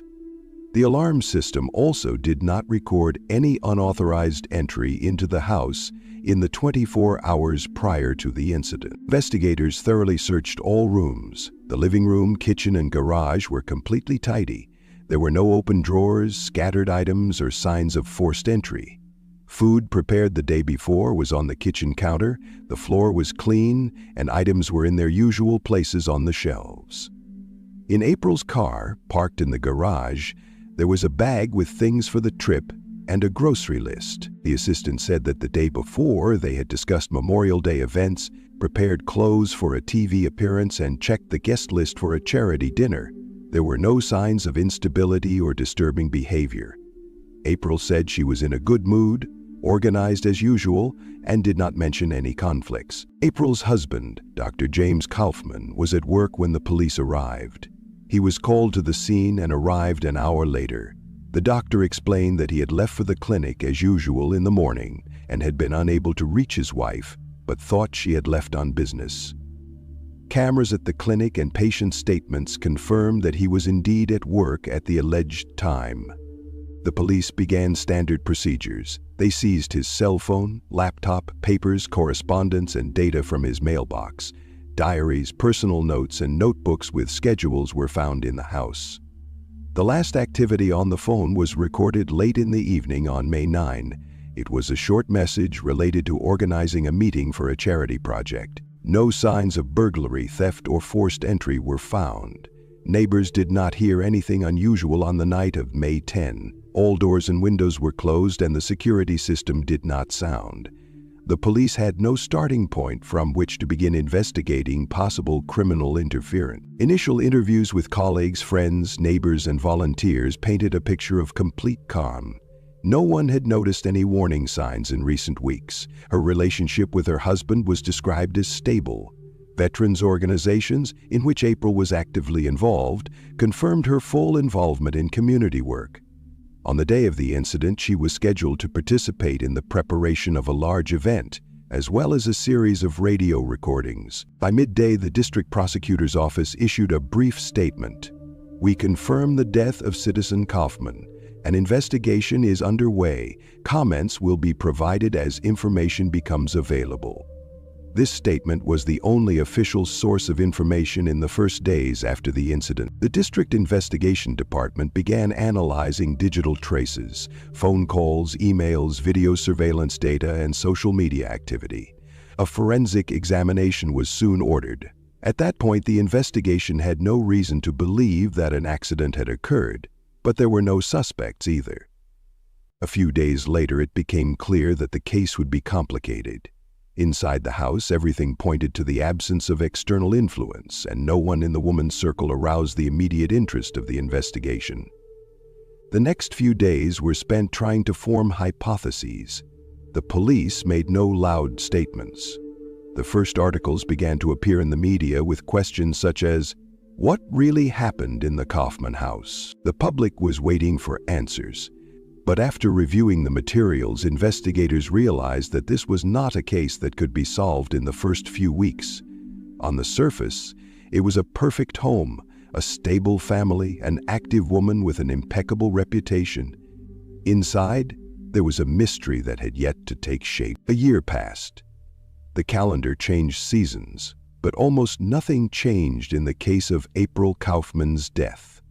The official investigation yielded no public results. The media gradually quieted down. New topics took over the front pages, and the public's attention shifted. The death of the famous radio host was mentioned less and less, and when it was often in the form of an unanswered question. There are no longer any journalists on duty on the streets of Linwood. The house, once bustling with activity, is now empty and up for sale. In the eyes of the public, the case appears to be frozen. However, behind the scenes, an event is unfolding that will eventually change its course dramatically. About a year after the tragedy, a woman walks into the office of the civil law firm Darcy Johnson Day. Her name is Kimberly Pack. She is April's adult daughter from her first marriage, works in education, is married, reserved, but with an inner tension in her voice. She asks to meet with the lawyers and during the first conversation utters the key phrase, "I can't accept that this was just an accident. I have no proof, but I'm sure it wasn't what it seemed." Kimberly says that the relationship between her mother and her stepfather, Dr. James Kaufman, had been difficult in recent years.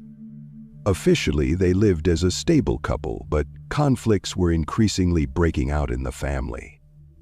She recalls conversations with her mother in which she mentioned tension in the marriage, arguments, and coldness.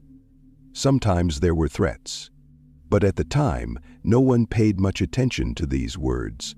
The reason Kimberly went to civil court was to prevent her stepfather from receiving payments on several insurance policies taken out on April. These policies, totaling more than $600,000, 0 cents, were activated in the months leading up to the tragedy. Kimberly considers this a strange coincidence. She claims that her mother did not discuss such large financial documents with her and would hardly have signed them voluntarily without discussion.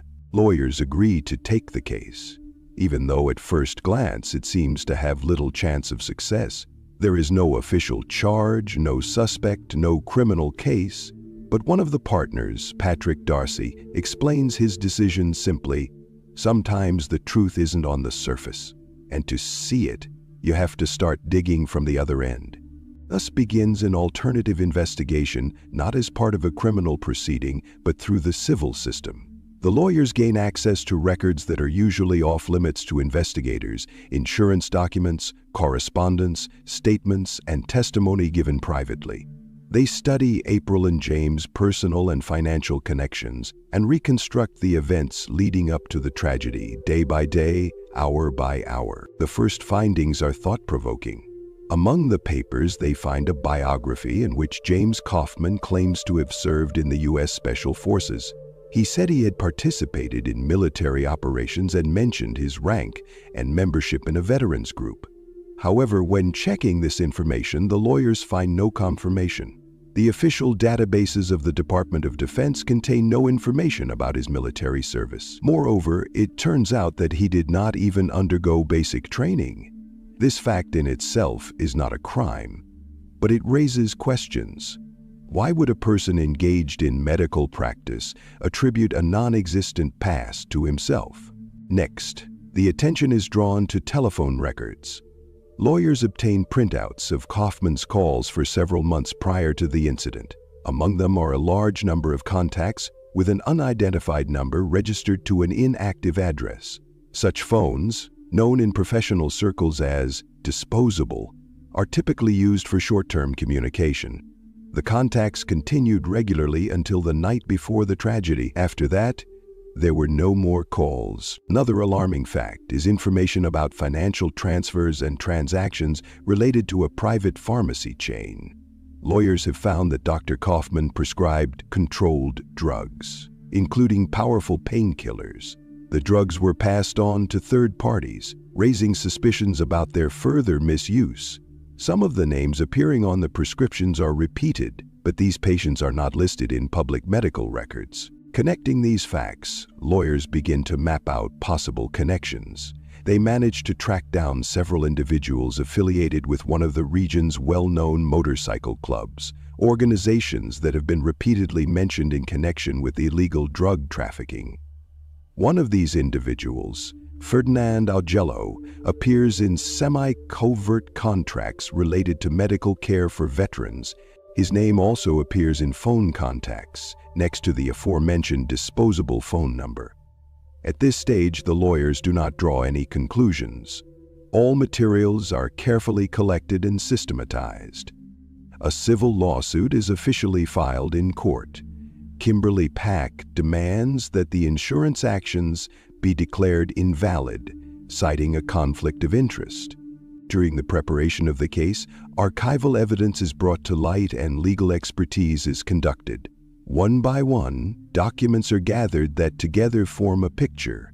Behind the outward facade of stability and respectability, there are circumstances that cast doubt on the impeccability of the company's reputation. In parallel with the civil lawsuit, lawyers are conducting their own investigation. They are holding dozens of meetings with April's former colleagues, volunteers, medical workers, and family acquaintances. Some of them recall that in the months leading up to the tragedy, April had become increasingly tense.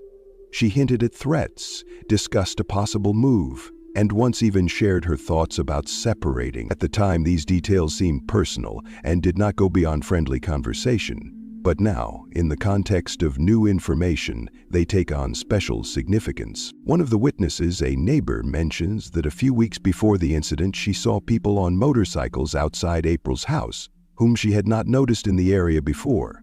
No one linked them directly to the doctor, but the time frame coincides with the period of suspicious phone calls. By the fall of 2017, the legal team has compiled an extensive archive. They do not press charges, but they pass some of the material on to the office of the new district attorney, Damon Tyner. After reviewing the information provided, he decides to reopen the case. The civil and state branches begin working together, cautiously, without public statements, but already in a new direction. And although there are still no official suspects in the case, there is a sense of change in the air. Kimberly's attention to detail, persistence, and independent investigation are all changing the trajectory. Now, the investigation no longer views April's death as an unsolved mystery. A structure is emerging, still incomplete, but with clear lines leading deeper. By 2017, the legal work that began with Kimberly Pack's filing had grown beyond a civil lawsuit. Step by step, from within the system, what could be called a complete alternative chronicle was assembled. Hundreds of hours of interviews, dozens of transcripts of telephone conversations, correspondence, documents, insurance records, and inconsistencies in Dr. James Kaufman's biography all ended up in the hands of people who had no access to investigative powers, but acted with remarkable tenacity. The decisive factor was a change in leadership at the district attorney's office. In the fall of 2017, the new district attorney, Damon Tyner, reviewed the materials accumulated by the lawyers. He was struck not only by Kimberly's persistence, but also by the precision with which the logical argument had been constructed. A multitude of circumstantial details that, taken separately, could have slipped through the cracks. But taken together, they formed a coherent narrative. The investigation was officially reopened. The prosecution team, including the materials from the civil case, began to reanalyze James Kaufman's connections. It was soon confirmed that the doctor not only had long-standing contacts with members of a well-known motorcycle club, but also systematically prescribed drugs that were strictly controlled. These prescriptions did not correspond to medical indications, and according to witnesses, the drugs were distributed among club members for cash. Another discovery was the very same disposable phone that, according to printouts, Kaufman had used to contact a certain number for 8 months prior to the tragedy. The last call was recorded on the evening of May 9, 2012, less than 12 hours before April's body was found. After that, the number ceased to exist. Analysis showed that the SIM card had been destroyed and the device taken out of circulation. Then a man appeared whose name was kept secret for a long time. He was a witness who had previously been associated with the motorcycle club. According to him, in 2012, a man approached the club's leadership and asked them to resolve a personal matter quickly and quietly.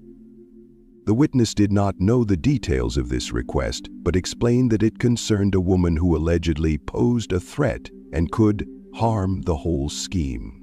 In exchange, a sum of several tens of thousands of dollars in cash was offered. The witness claimed that a drug-dependent man in a difficult situation was chosen to carry out the task. The prosecutor's office also received information that there was an agreement between the motorcycle club members and the doctor. He provided prescriptions, and they provided cover.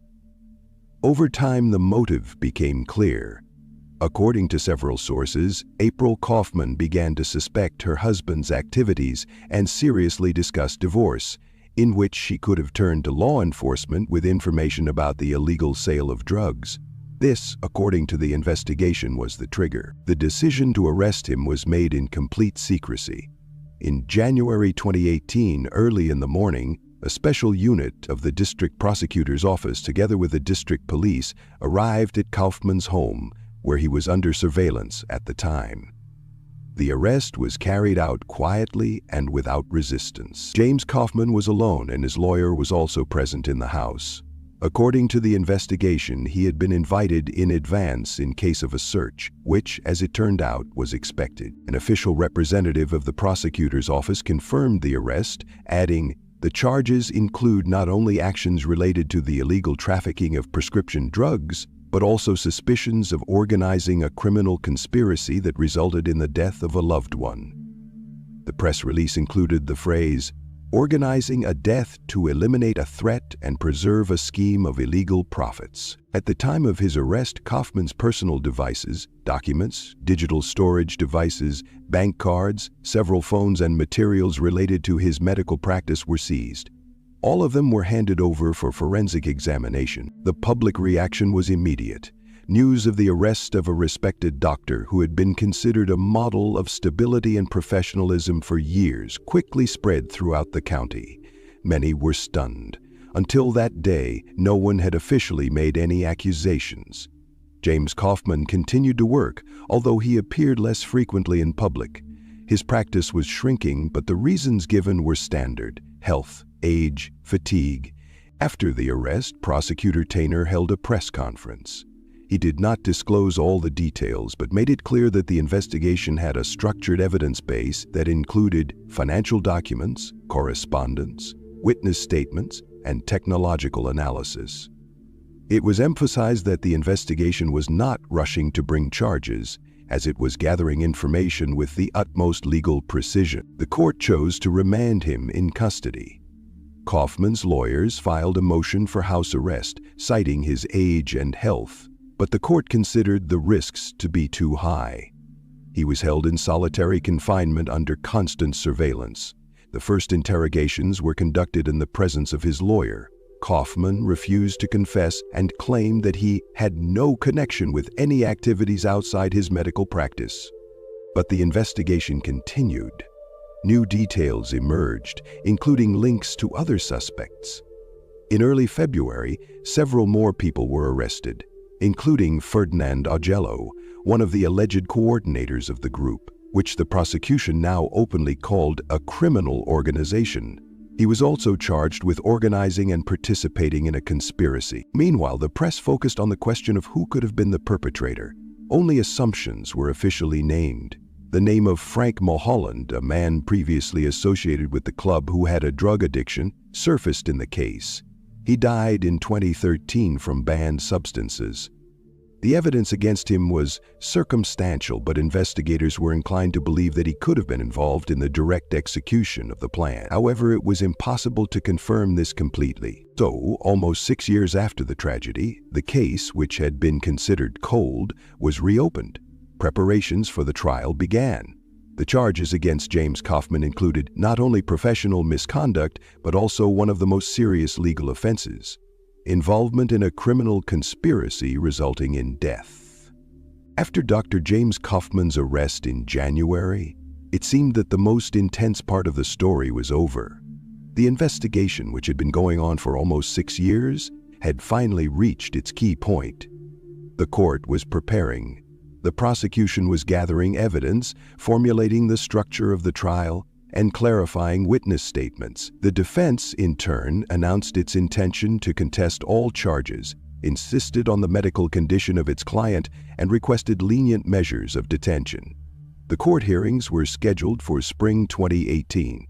In the corridors of the prosecutor's office, details of opening statements, lists of evidence, and access to recordings of seized devices were already being discussed. It seemed that for the first time in years, the April Kaufman case would be heard in a courtroom. The public was eagerly awaiting the start of the trial.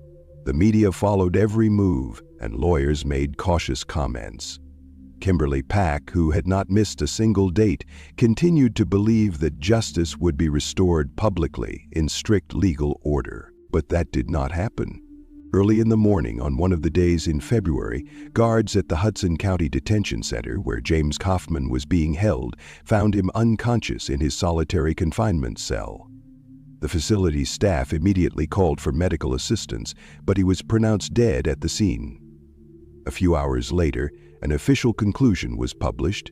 Death was the result of his own actions, without the involvement of third parties. No note or explanation was found at the scene. His lawyers also received no warnings or messages indicating that he was preparing for such an outcome. The fact came as a shock to both his loved ones and the professional community. Despite the seriousness of the charges, James Kaufman was expected to stand trial, where he could either refute the allegations or face punishment in the prescribed manner. His sudden departure left many questions unanswered. He did not admit guilt, confirm or refute the investigation's version of events, or make any public statements. The trial that everyone was waiting for never happened. The case against him was officially closed. But there were still other people involved, including Ferdinand Augello, a guy whose name kept popping up as the guy who coordinated the whole thing. He became the key figure in the case, and he was the one who ended up in the dock. Thus, despite the sudden denouement on one storyline, justice did not stop. The story continued, with a different main defendant, but still in the shadow of the woman who started it all. April Kaufman. Ferdinand Augello, a man with a notorious past in criminal circles, a former member of a motorcycle gang and owner of a small business in southern New Jersey, found himself at the center of a new trial. According to investigators, he acted as an intermediary between the organizer of the hit and the perpetrator, coordinating communications, passing on information, and providing logistics. His connections to people with experience in illegal operations were documented, and phone records, correspondence, and witness testimony allowed prosecutors to build a case based not on assumptions but on documented actions. Augello's trial took place in Atlantic County Superior Court. The jury heard testimony from more than 30 witnesses, and digital evidence, phone records, and financial documents were presented. The prosecution argued that Ferdinand knew what he was getting into and knowingly participated in a criminal scheme. The defense, on the other hand, argued that he was merely a random participant in someone else's conflict. However, the evidence was compelling. On October 8, 2019, the Atlantic County District Court found Ferdinand Augello guilty of conspiracy to commit murder and illegal distribution of prescription drugs. On November 22, 2019, he was sentenced to life in prison without the possibility of parole.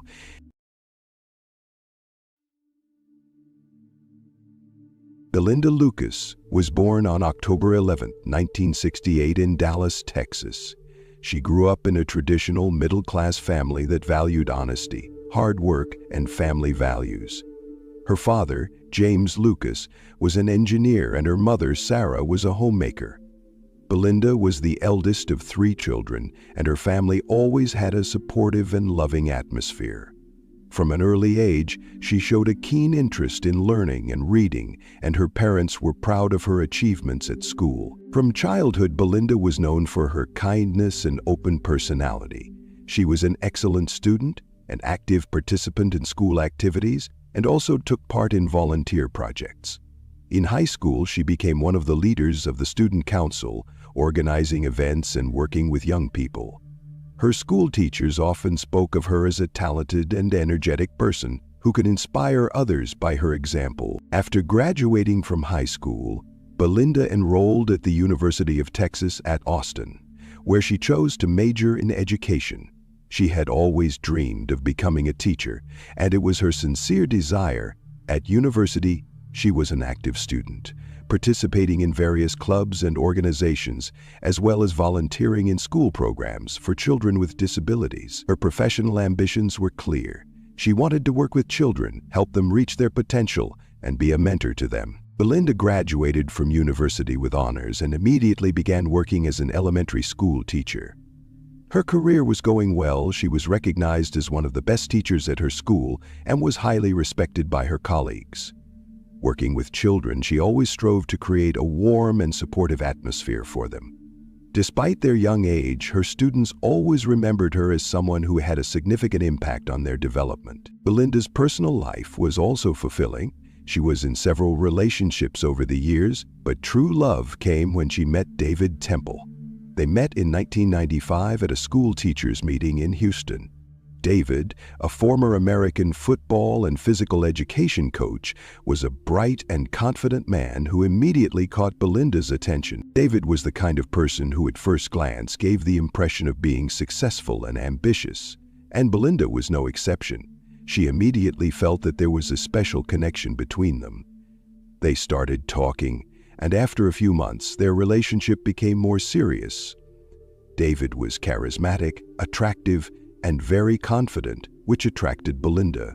She found him an interesting conversationalist and his athletic lifestyle, energy, and enthusiasm for his work won her over. After several months of dating, Belinda and David got married in 1996. Many of their friends and family were convinced that they were a couple who would be happy together. David and Belinda seemed like the perfect couple. Belinda with her calm nature and kindness, and David with his ambition and drive to succeed, were a harmonious match. The wedding was modest but very touching. Belinda even said that with David she felt completely fulfilled and happy. They started their life together in the suburbs of Houston, in a house that became their cozy family nest. There were many joyful moments in their marriage, but there were also periods when Belinda began to notice that her relationship with David was not as perfect as it seemed at first glance. They built a life together and had a son who became the center of their family world. Belinda devoted herself to raising her child, while David continued his career as a coach, working with children and teenagers. David was often busy at work, which caused some misunderstandings in their relationship.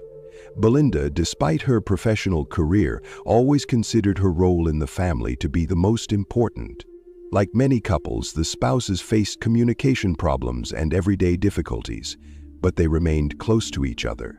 Their son was their pride and joy, and Belinda was ready to do anything to create the best conditions for his growth and development. January the 12th, 1999 began like any other day in Belinda Temple's life. She was preparing breakfast, getting ready for work, and planning to meet with colleagues and students. However, that day would be the last of her life. Belinda was 8 months pregnant, and her life was just beginning. She was expecting her second child. But fate had other plans. On the morning of that day, Belinda had no idea that her life would be cut short while she was home alone. What exactly happened that day was a question that had no clear answer in the first minutes after the tragedy. When David returned home and discovered his wife, he immediately called the police. He reported that his wife had been killed in a robbery. These words marked the beginning of a long investigation that would soon reveal the terrible truth about what had really happened. The Temple family home was located in a quiet residential neighborhood that had always been considered a safe place to live and raise children. It was a 2-story house in a typical American style, with a small yard and garden. Outwardly, everything looked normal. There was a toy stroller in the yard and curtains hanging in the kitchen window, reminiscent of family comfort. But on that day, January 11th, the scene inside the house was far from cool. When the police arrived at the scene, they met David Temple, who said he had just returned home and discovered the horrific scene. He was calm, almost detached, when he reported that his wife had been killed in a robbery. However, his behavior raised questions for investigators. His excessive calmness and lack of shock or real distress immediately raised suspicions. But the police could not afford to jump to conclusions until they had examined the crime scene. When investigators entered the house, they immediately noticed that the scene did not match the typical picture of a robbery. The doors and windows of the house were intact, and there were no signs of damage or obvious signs that the robbers had tried to force their way into the house. However, there were several items scattered haphazardly on the floor in one of the rooms. The room where Belinda was found was located on the first floor. It was a cozy and bright corner with a small sofa, bookshelves, and decorations that evoked the warm atmosphere of home. Belinda's body was in the center of the room, on the floor, next to an armchair that she may have used to relax before doing her chores. Her position on the floor was strange, as if she had been trying to stand up but had fallen at some point. Belinda was dead, and the first thing that caught the eye was that she was dressed in her home clothes, as if she had not expected anything to happen to her. She had not been the victim of a violent struggle. The police found no signs of violence in the form of bruises or injuries, but the discovery of the body in such a position suggested that she may have been taken by surprise. There were traces of blood on her body, but no visible injuries that could indicate a violent attack. However, several strange details immediately caught the investigators' attention. First, there were no signs that the house had been ransacked, as is often the case in a robbery, with items scattered around the room. All valuables, including televisions, electronic devices, money, and jewelry, remained in place. It also seemed strange that the door to the house was open but had not been forced open.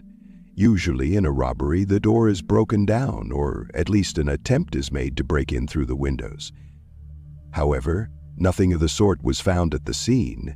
Details related to the crime scene raised many questions. After examining the rooms, investigators began looking for clues that could give them an idea of what had actually happened. First of all, several strange elements caught their attention, indicating that the scene could have been staged. For example, bloodstains on the clothes and floor indicated that Belinda had most likely been shot at close range. Although her body was lying in a room where there appeared to be no signs of a struggle, the shot had been fired from close range. This meant that the perpetrator could have been someone close to her, and the shot was most likely unexpected. In addition, investigators noticed one important detail. The weapon that David claimed was used in the murder was found in the kitchen.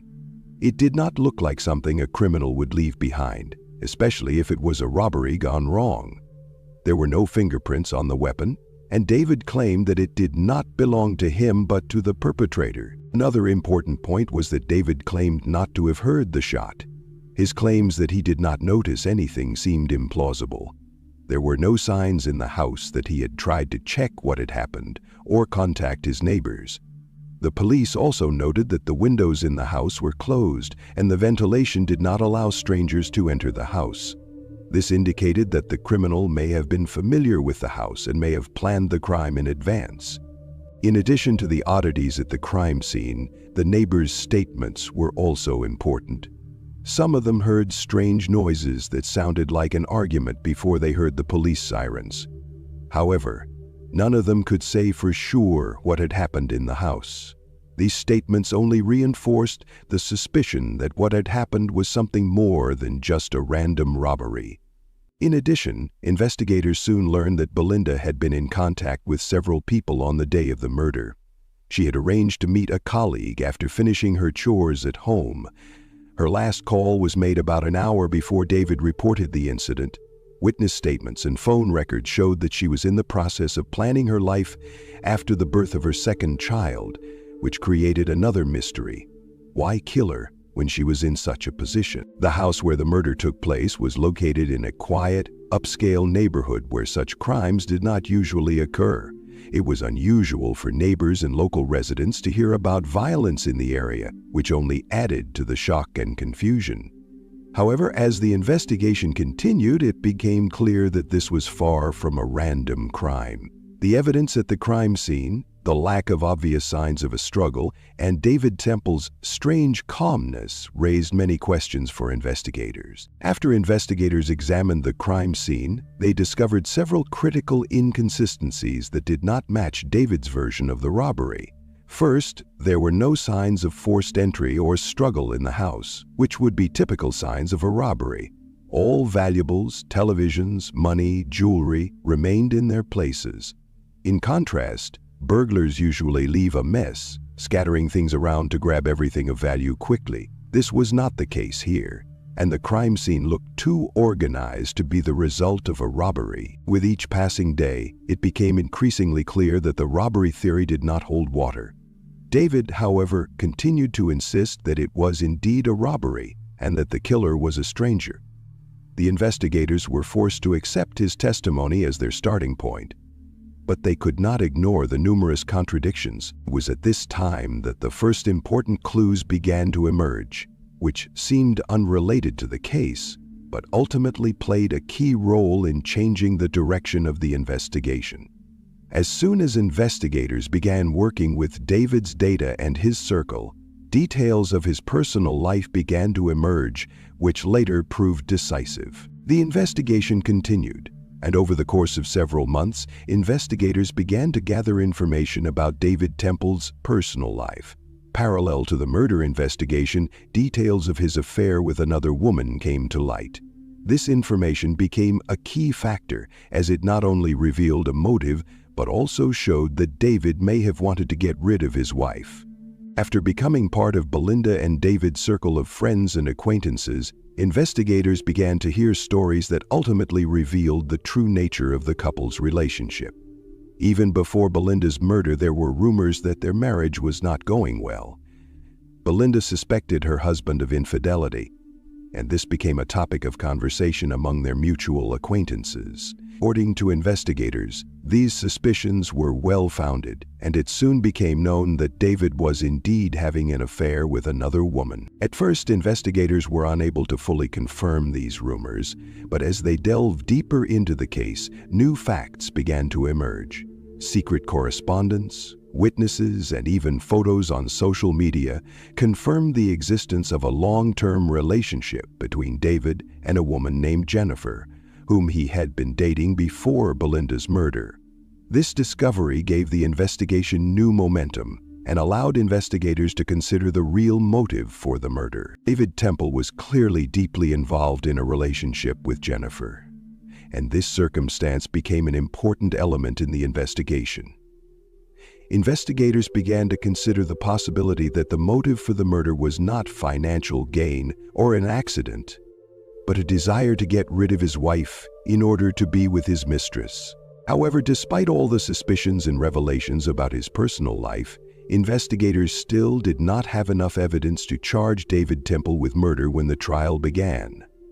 Although there were clear contradictions in David's personal life and his affair with Jennifer had become public knowledge, this was not enough to bring the case to court. In 2004, when the investigation finally reached the trial stage, it was slowed down by a significant problem: the lack of hard evidence linking David directly to the murder. Despite all the evidence that had accumulated during the investigation, including the love affair and motive, the investigation failed to provide concrete physical evidence such as fingerprints, DNA, or eyewitness testimony. This circumstance played a key role in the case not going to trial. At that point, investigators could not prove that the murder had been premeditated, and there was no material evidence that could convince the court of David's guilt. Ultimately, the case was suspended and no charges were filed.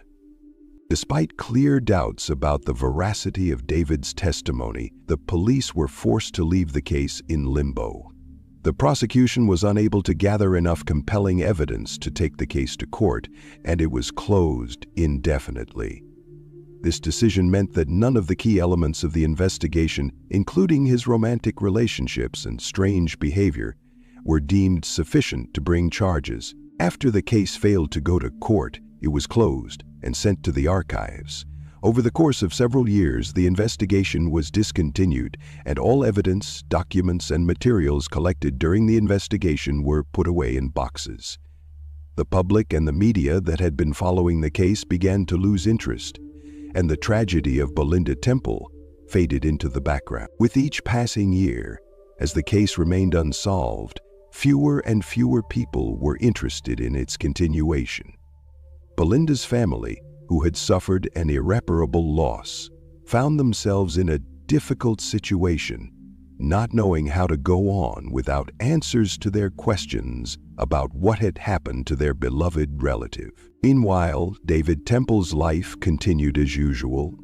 He remained at work, and his relationship with Jennifer continued. All his actions were closely monitored by the public, but with each passing year, his life became less and less noticeable.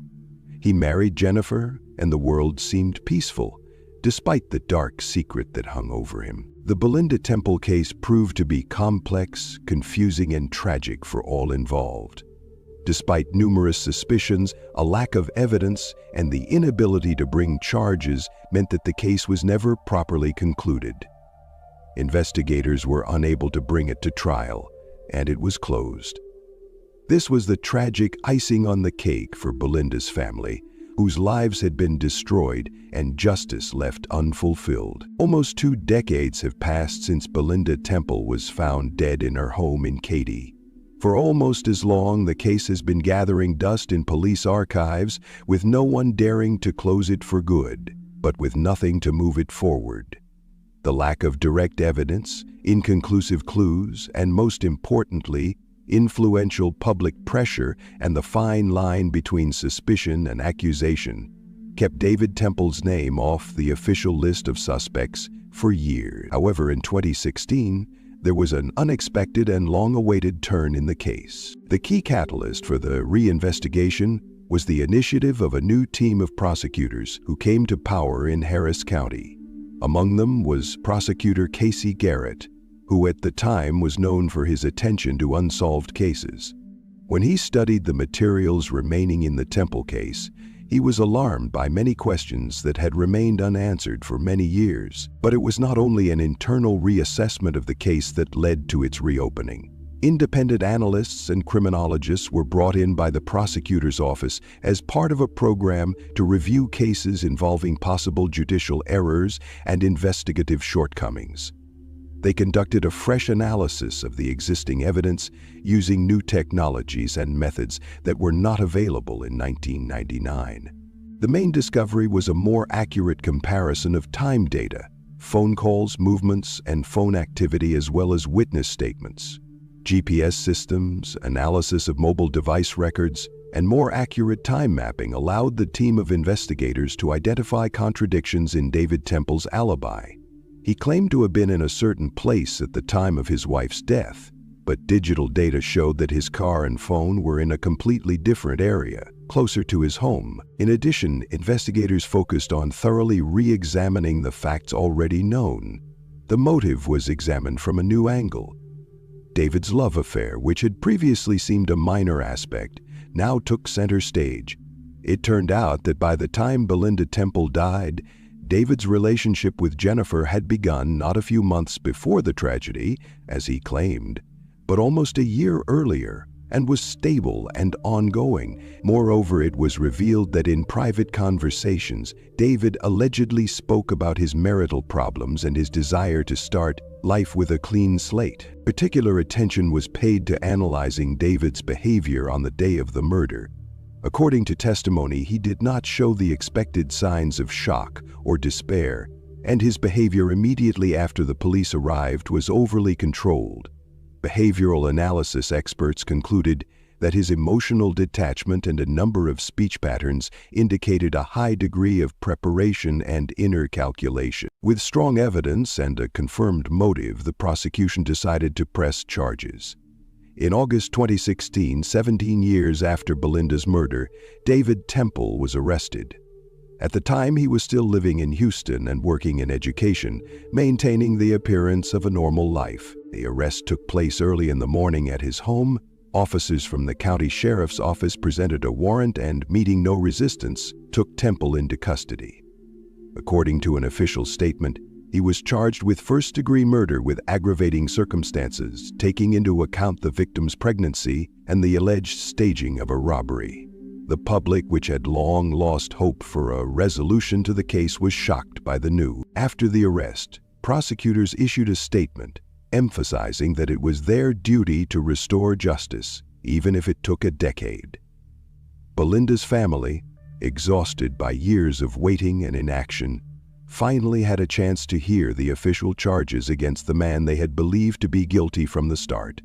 After years of uncertainty, slow investigations, and being forgotten in the archives, the Belinda Temple murder case finally made it to trial. In July 2019, 20 years after the tragedy, David Temple found himself in the courtroom, no longer a suspect, but charged with first-degree murder.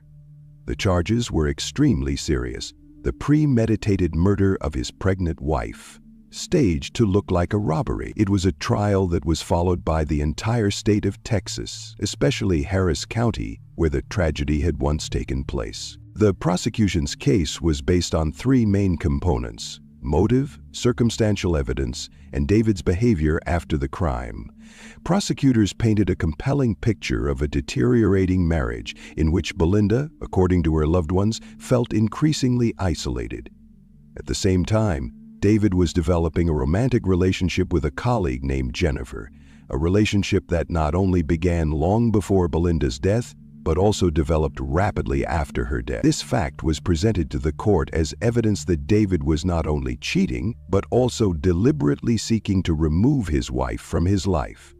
Prosecutors argued that David had a motive. He wanted to be with Jennifer, but divorce was not an option for him. Belinda was 8 months pregnant, and the upcoming expenses associated with the birth of their second child only exacerbated the internal tension. He was a coach, a man with a public image, and a scandalous divorce from his pregnant wife could have damaged his career and reputation.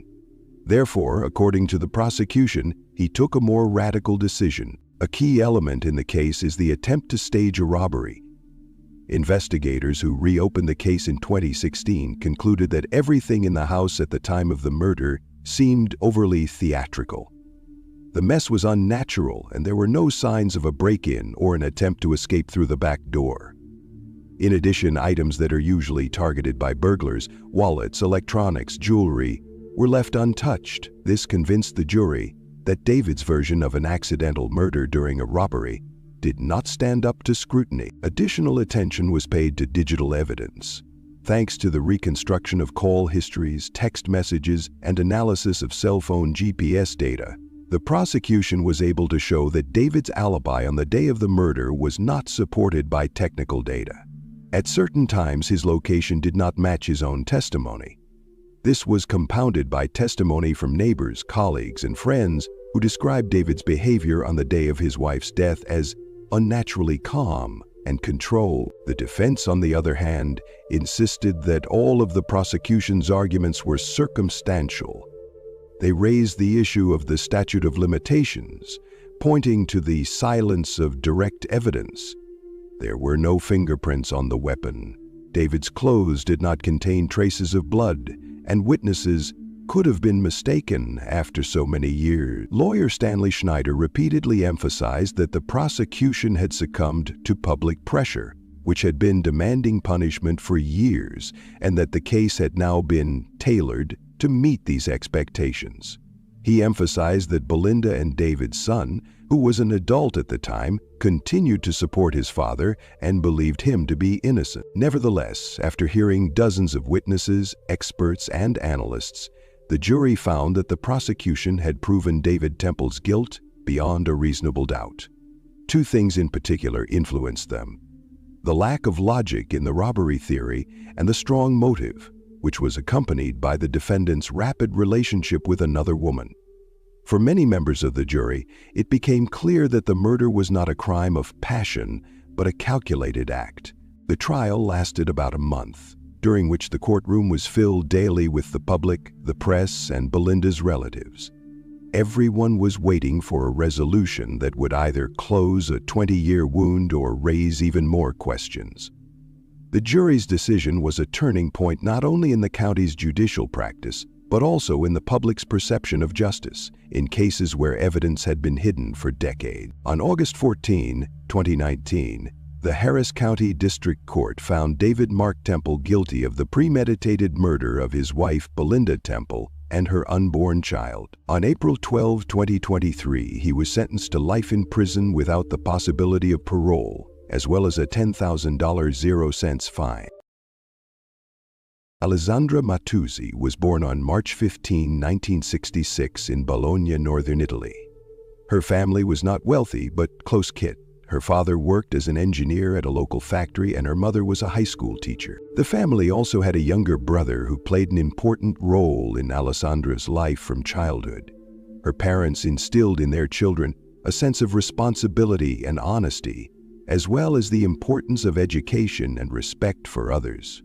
From childhood, Alessandra was distinguished by her calm, even-tempered character and ability to find common ground with people. She was a diligent student, showed a keen interest in her studies, and always strove to be better. At school, she stood out not only for her good grades, but also for her active lifestyle. She participated in community events, helped younger students with their homework, and often gave speeches at school celebrations. After graduating from high school, Alessandra enrolled at the University of Bologna to study fashion design and management. This decision was conscious and dictated by her passion for the world of fashion. At university, she proved herself to be a talented student. She took part in competitions, organized exhibitions and shows, and became involved in various projects which helped her build professional connections and gain experience. During her studies, she realized that she wanted to devote her life to fashion and beauty, and after successfully completing her studies, she got a job at a well-known showroom in Bologna, where she was involved in sales and collection coordination. Alessandra was not only a professional, but also a caring person for whom family was very important. Despite her busy work schedule, she always found time for her family and friends. She had a special bond with her younger sister Stefania. They often called each other, shared secrets, and supported each other in difficult times.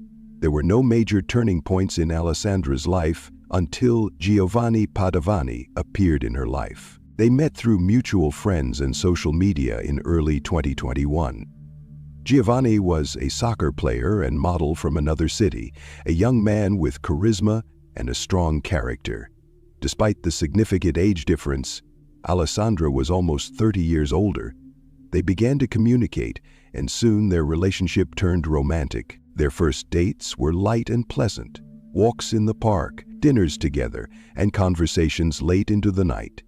Giovanni was attractive and confident, and Alessandra appreciated his enthusiasm and ambition. It seemed that they had every chance of building a strong relationship. But over time, differences began to arise between them. Living in different cities and being constantly busy took their toll. Communication became strained, and misunderstandings became a frequent occurrence in their relationship. It was especially difficult to cope with the jealousy and control that Giovanni increasingly displayed. He tried to restrict Alessandra's freedom and made demands on her friends and social circle. At first, Alessandra dismissed this as emotional turmoil and attempts to save the relationship, but over time it became clear that the problem was much more serious. Her inner peace and sense of security were under threat. By January 2022, the tension had reached a peak. After one of their arguments, which included threats and accusations, Alessandra realized that the relationship could become dangerous. She tried to end it, but Giovanni did not want to let her go. From that moment on, his behavior became more intrusive and aggressive, stalking, threatening phone calls, and attempts to control her movements. They broke up, but Giovanni continued to follow her and interfere in her life.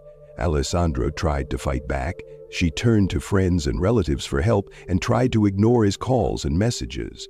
But the constant pressure did not stop. On the evening of Tuesday, August 23, 2022, Alessandra was returning home from work. It was a warm but not too hot August evening. She parked her car on Via dell'Arco dei Giudici in the neighborhood where she had lived for the past few years. The street was quiet, with few pedestrians and only a handful of cars parked along the sidewalk. Alessandra was having a relaxed conversation on the phone with her sister Stefania. They were discussing plans for the weekend and sharing news. It seemed like it would be a normal, uneventful evening. However, standing nearby on the sidewalk was a man who had arrived in the area earlier and was waiting for Alessandra. None of the passers-by knew who he was or what his intentions were. When Alessandra got out of her car, still holding the phone to her ear and continuing her conversation, the man suddenly attacked her. He was holding a heavy metal object, a hammer, which he had grabbed from his car. The blow came suddenly, leaving the woman almost no time to defend herself. Alessandra felt a sharp pain, but tried to fight back, run away, and scream. The attack continued. The attacker used not only the hammer, but also his fists, kicked her, grabbed her, and beat her with various objects. All this horror unfolded before the eyes of Alessandra's sister Stefania, who was on the phone. She heard screams, the sounds of a struggle, and desperate attempts to defend herself. Realizing that something terrible was happening, Stefania immediately called the police, trying to stay connected with her sister and help her in any way she could over the phone. That evening was fateful for Alessandra. What began as a normal conversation on the doorstep of her own home turned into a tragedy. Her life had been filled with struggles and attempts to preserve her freedom and dignity, but at that moment, everything came to an end. What seemed like an unexpected and terrifying moment was the result of months of persecution and violence. The silence of Via dell'Arco dei Crocieri was broken by loud screams and the sounds of a struggle. None of the passers-by intervened in time, and only Stefania's timely phone call alerted the police. When the police arrived at the scene, they were met with an alarming and tense scene. The evening street of Via dell'Arco dei Crociati, which was usually quiet and peaceful, was now marred by a horrific scene of violence. Alessandro Mattuzzi was standing on the sidewalk near a parked car, her clothes torn and covered in blood. Despite the severity of her injuries, she was still alive and conscious, although her condition was extremely serious. The police immediately called an ambulance. Paramedics arrived within minutes and, after assessing the woman's condition, began to administer first aid at the scene. Alessandra was struggling desperately to breathe, her face contorted with a mixture of pain and horror. After her condition stabilized, the woman was rushed to the nearest hospital, where doctors began intensive care.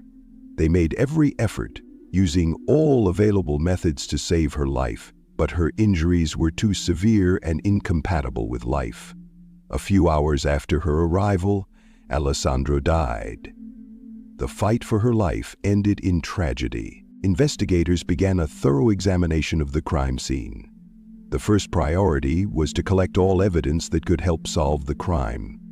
Several items related to the attack were found around Alessandra's car. Among them was a hammer, a heavy metal tool that was presumably used to deliver the first and most severe blow. The hammer was covered in bloodstains and appeared to have been discarded near the scene of the crime. Investigators also found traces of blood on a nearby bench located a few meters from the car. This indicated that during the attack, the victim may have been beaten not only on the sidewalk but also near the bench.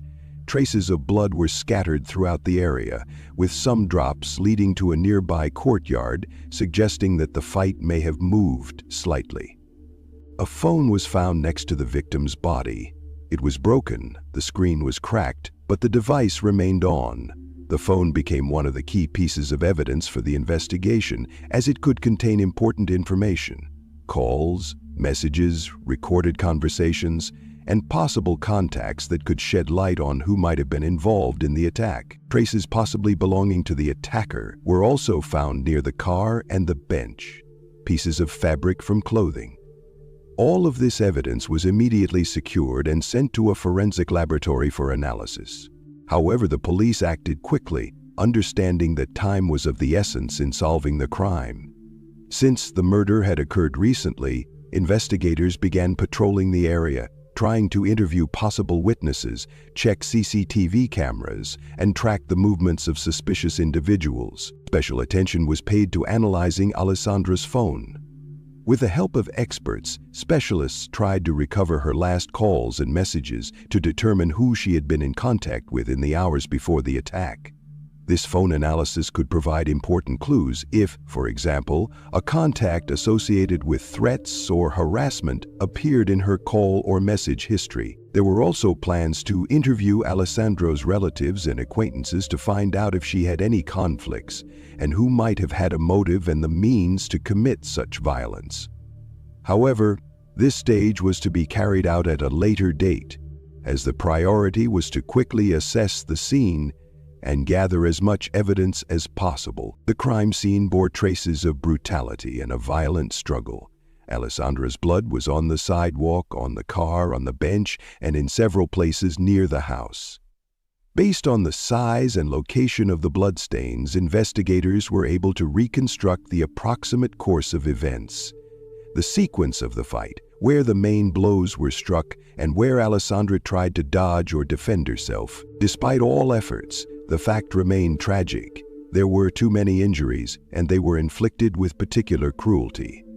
The strength and determination of the attacker were evident, revealing him to be not just a random passerby, but someone who knew the victim and was determined to harm her. The actions of the police and ambulance services were coordinated as much as possible. Despite Alessandra's serious condition, the emergency services did everything they could to save her. But even their professionalism and speed proved powerless in the face of the extent of her injuries. The situation at the crime scene remained tense for several hours. Investigators not only collected evidence, but also tried to maintain order and cordon off the area from outsiders so that nothing would be damaged or disappear. Local residents who heard about what had happened were shocked. No one could believe that such a tragedy could have occurred in their quiet and peaceful neighborhood. Many of them knew Alessandro as a kind and helpful person who was always ready to lend a hand. At the same time, investigators began working with neighbors and acquaintances, asking if they had noticed any strangers or unusual behavior in the area, and gathering information about Alessandra's past conflicts and people with whom she might have had problems. Despite all the information gathered, the investigation initially progressed slowly. The main witness, Alessandra's sister, was unable to name the attacker, and the victim unfortunately did not survive to assist the investigation. The police understood that time was against them and that every hour was crucial in preventing the perpetrator from escaping. Thus, in the early stages, the investigation relied mainly on physical evidence, analysis of digital traces, and statements from those around her. Investigators were in constant contact with relatives and loved ones to obtain as much information as possible and coordinate their actions. This stage of the investigation was a crucial moment that would determine the future of the case. The speed and competence with which the evidence was gathered would determine whether the perpetrator could be punished and similar tragedies prevented in the future. While the identity of the perpetrator remained unknown, the foundations had been laid for further investigation, during which new facts and evidence would be uncovered. The investigators had a long and painstaking task ahead of them, aimed at restoring justice and preserving the memory of the deceased Alessandro Mattuzzi. After quickly analyzing Alessandro Mattuzzi's phone, the police obtained key information that allowed them to steer the investigation in the right direction. Despite damage to the device, forensic experts were able to recover most of the victim's correspondence, calls, and messages from the last days and hours before the attack. The phone, which had witnessed the last moments of Alessandro's life, contained information that soon became the basis for identifying the suspect. A key discovery was the fact that at the time of the attack, Alessandro was talking on the phone with her sister Stefania. The sister, who was on the other end of the line, became an unwitting witness to the tragedy. Stefania became an important informant for the investigation. Her interrogation was conducted according to standard procedure, with strict adherence to all legal norms. During the interrogation, she recounted the conversation in detail. According to her, Alessandro's voice was filled with fear and pain, and her intonation betrayed pleas for mercy and desperate cries.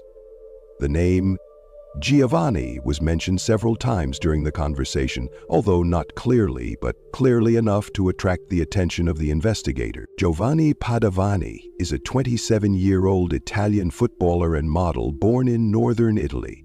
He played as a defender for a Serie D team, the lowest division of Italian football, where players often combine sport with other activities or work part-time. Giovanni was known for his good looks, which allowed him to pursue a modeling career alongside his football career. His participation in photo shoots and advertising campaigns brought him additional income and a certain degree of fame among young athletes. In his personal life, Giovanni was known as a man with a strong character and charisma. But his relationship with Alessandro Mattuzzi was fraught with tension and conflict. Despite the noticeable age difference, he was almost 30 years younger than her, they began a romantic relationship which soon became complicated due to Giovanni's intrusive and controlling behavior. According to the investigation, he was prone to aggressive outbursts and jealousy, which ultimately led to tragic consequences. This discovery was a turning point in the investigation. Investigators began examining Alessandra's phone correspondence with a man named Giovanni. The correspondence revealed a history of complex, tense, and painful relationships between the victim and this man. The messages contained a lot of aggression and control on Giovanni's part. Threats, reproaches, accusations, and attempts to restrict Alessandra's freedom. These were not just emotions, but systematic psychological pressure that clearly reflected the tension in their relationship. An examination of the correspondence and phone calls showed that the man behaved in an extremely intrusive and controlling manner. He constantly demanded reports on Alessandra's movements, was distrustful of her contacts and friends, often threatened her, and did not allow her to live in peace. The correspondence showed that the stalking was long-term, systematic abuse, not just a one-off conflict. In parallel with examining digital traces, investigators turned to official databases and crime statistics. They checked whether Alessandro had previously sought help from law enforcement agencies. The results of the check confirmed their fears. In recent months, Alessandro had repeatedly filed complaints about harassment and threats from a man whose name matched that of Giovanni. According to archival data, several statements were registered in which Alessandro pointed to attempts at persecution and interference in her personal life. One of the documents stated that the man had tried to break into her apartment, damage her property, and even climb onto her balcony.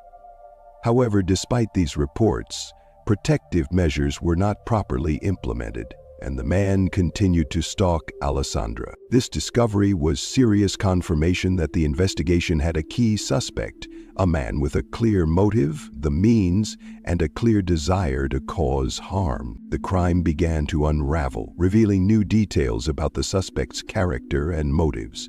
A portrait of the criminal was pieced together from descriptions provided by neighbors and acquaintances, as well as information obtained from digital traces. An important part of the work was the recovery of deleted messages and hidden chats, a painstaking and complex task that required the professional intervention of specialists. It was thanks to this recovered data that the investigation was able to see a more complete picture of what had happened. Not only was the correspondence between Alessandra and Giovanni checked, but also the suspect's messages with other individuals. This helped to determine whether he had any accomplices or people who could advise or support him in committing the crime.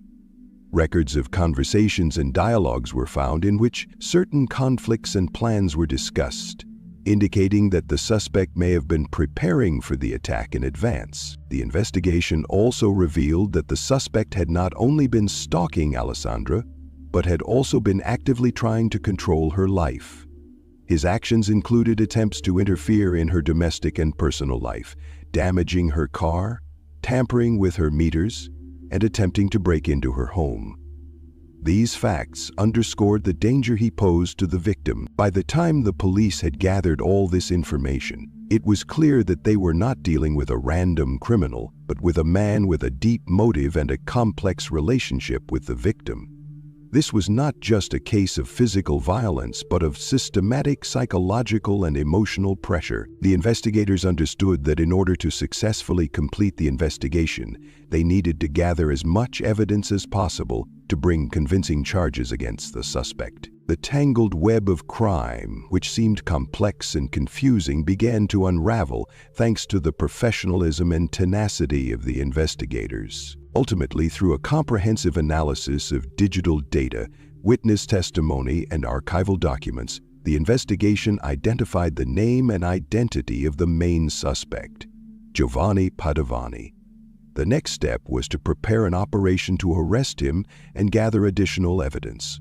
Once investigators had obtained conclusive evidence of Giovanni Padovani's involvement in the brutal attack on Alessandra Matuzzi, the decisive stage of the investigation began: the search for and arrest of the suspect.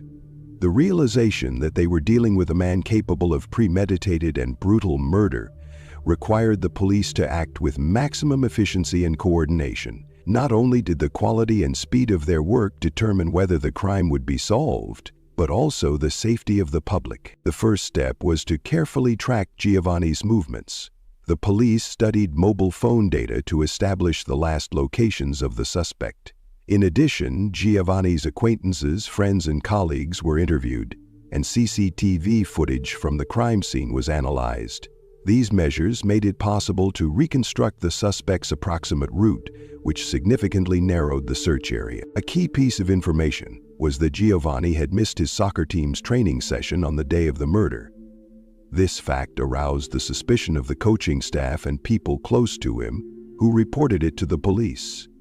His absence from training without a valid reason was a significant clue, given the suspect's tense relationship with Alessandra. The search led police officers to a suburb of Bologna, where Giovanni often stayed and had acquaintances. On August 24, the day after the tragedy, investigators found him in a small rented apartment. Despite the seriousness of the situation, Giovanni behaved calmly, which gave law enforcement officers the impression that he was hiding inner tension behind his unruffled exterior. The arrest went smoothly. Giovanni was immediately taken to the police station for questioning. One of the first steps was fingerprinting and DNA sampling, standard practice when arresting suspects in serious crimes. Evidence against the suspect emerged from a comparative analysis of fingerprints. Fingerprints were found on the hammer, the murder weapon, which, after fingerprint analysis, matched Giovanni Padovani's fingerprints perfectly. This virtually ruled out any mistake and made him a direct participant in the attack. The findings of the examination were carefully documented and included in the case file. This match became one of the central arguments of the prosecution and significantly strengthened the position of the investigation. The suspect was questioned in the first hours after his arrest. Giovanni gave his testimony in the presence of a lawyer and investigators. During the interrogation, he quickly confessed to the crime, describing his actions and motives in detail. According to him, his relationship with Alessandra was initially filled with love and mutual affection, but over time, conflicts and tensions began to arise between them. Feelings of jealousy, despair, and loss of control over the situation led Giovanni to a state where he decided to take extreme measures.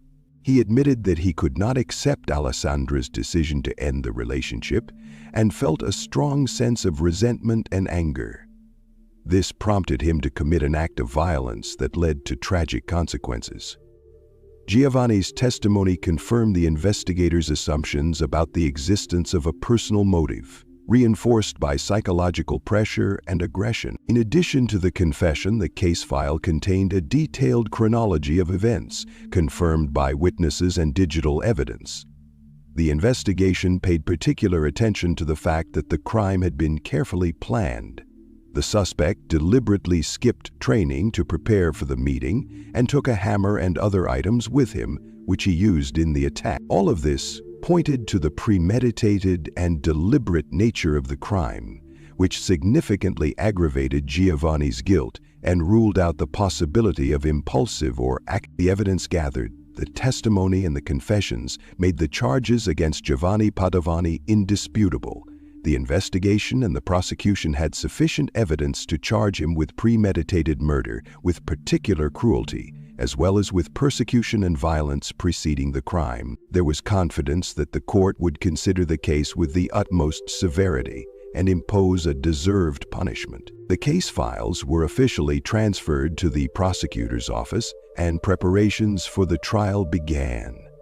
Prosecutors carefully prepared the indictment, including all the circumstances of the crime and evidence confirming the defendant's guilt. The publicity of the case, the high level of public interest, and the seriousness of the charges put pressure on the judicial system.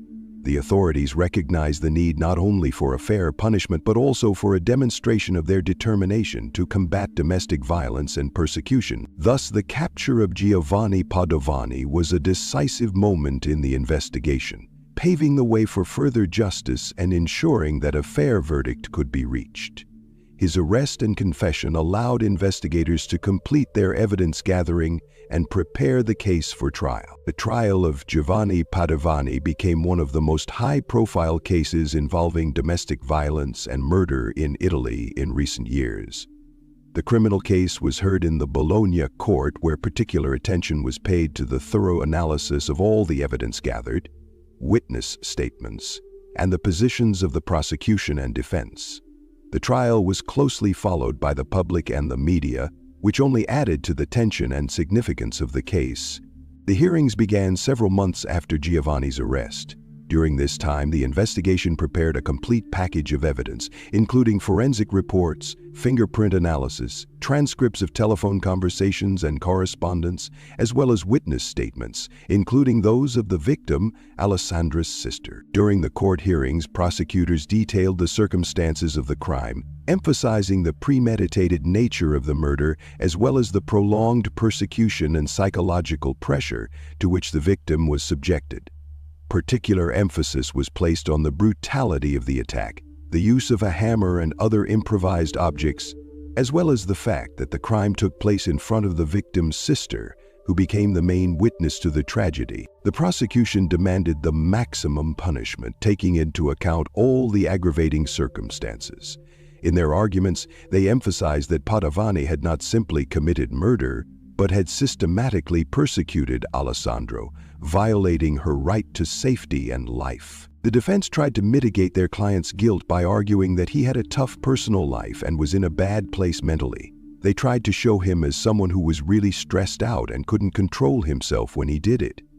However, these arguments did not resonate with the court, given the scale and nature of the crime, as well as Padovani's own confessions. Numerous witnesses testified in court, helping to reconstruct the chronology of events and confirm the nature of the relationship between the defendant and the victim. Among them were colleagues, friends, acquaintances, as well as experts in psychology and forensic medicine.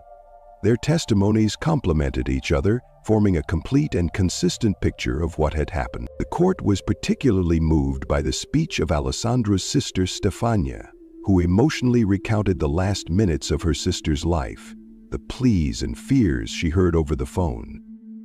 Her testimony was a powerful emotional and evidentiary factor that underscored the tragedy of the case. The trial lasted several weeks, during which the parties presented their arguments and the court carefully examined all the evidence. Each hearing was conducted in strict order, with all legal procedures and the rights of the participants being observed. The judges asked questions and clarified details, paying attention to every aspect of the case. After all the hearings were completed, the court retired to deliver its verdict. This decision was awaited with great tension. Not only did it determine the fate of the accused, but it also sent a message to the whole society about how domestic violence and femicide would be dealt with. On February 13, 2024, the Bologna court found Giovanni Padovani guilty of the crimes of premeditated murder with aggravating circumstances, stalking, and violence against Alessandro Mattuzzi. He was sentenced to life imprisonment without the possibility of parole. Samantha Shelley Nance was born in 1989 in a small town in Italy, Texas, into a loving and close-knit family.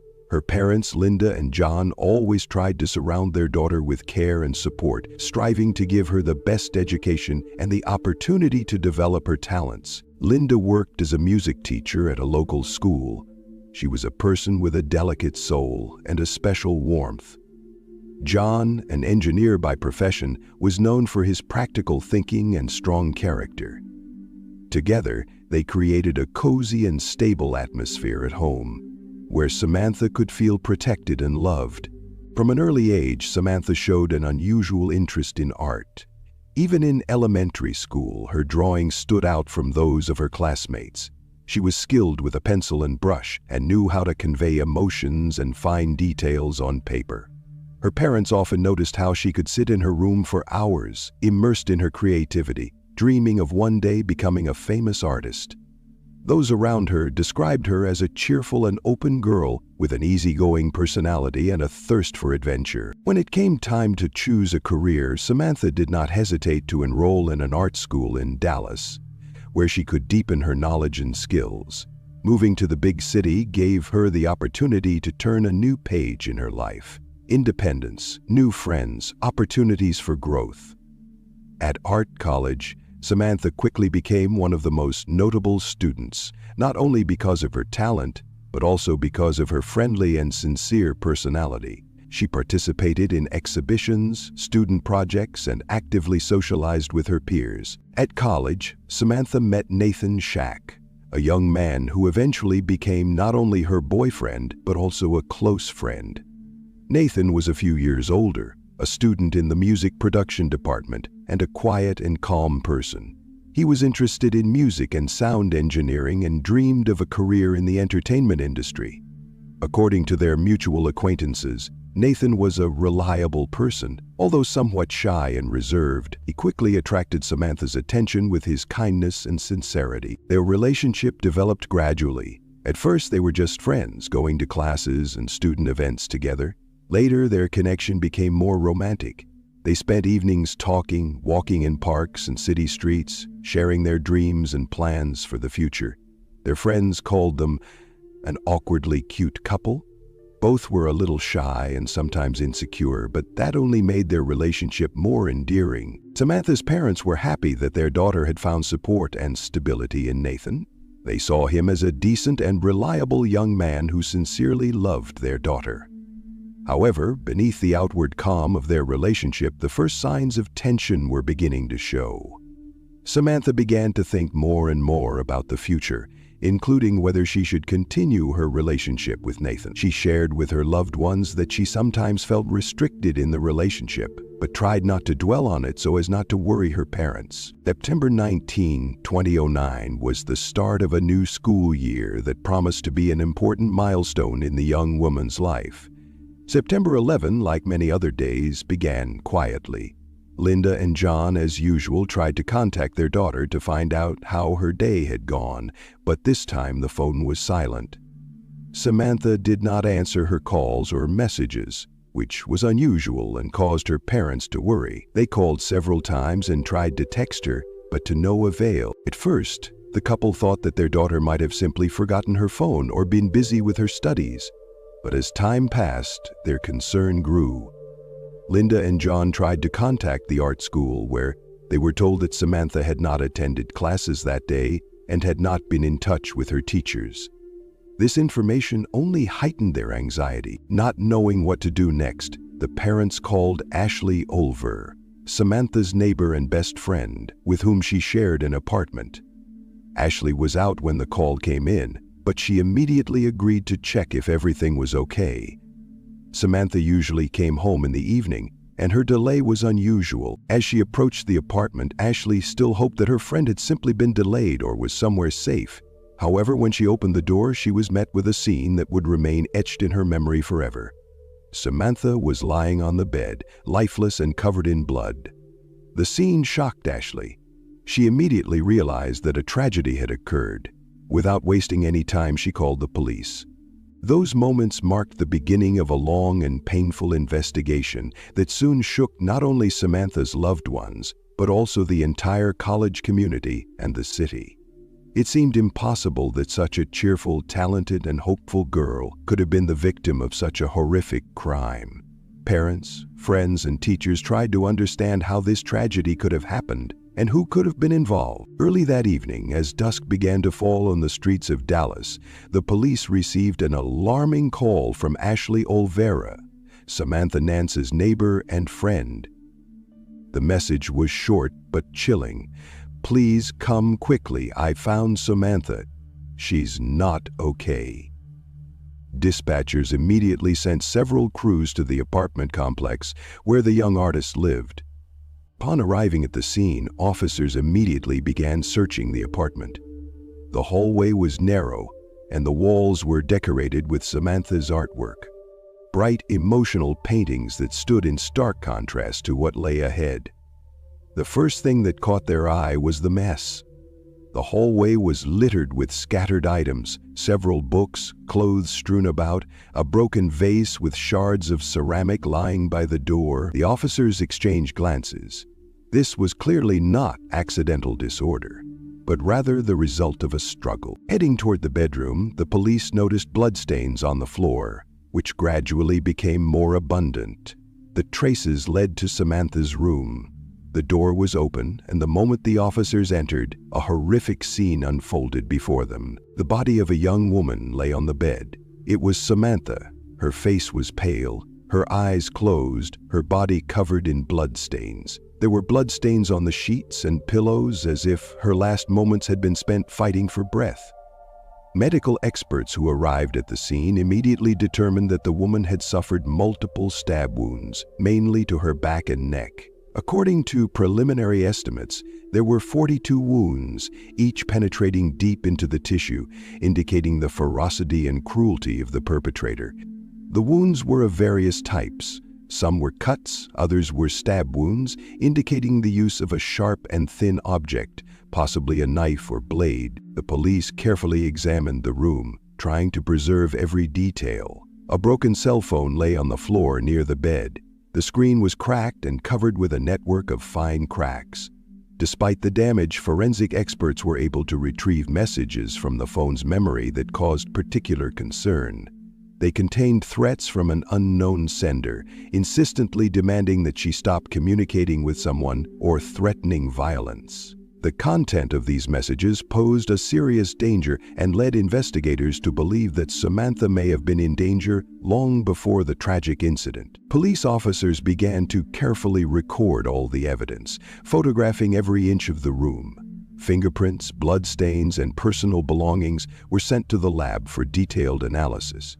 The apartment was sealed off to prevent any contamination of the crime scene. Shortly after the inspection, the collection of witness statements began. They decided to interview Samantha's relatives and friends first to understand her circle of acquaintances and possible motives.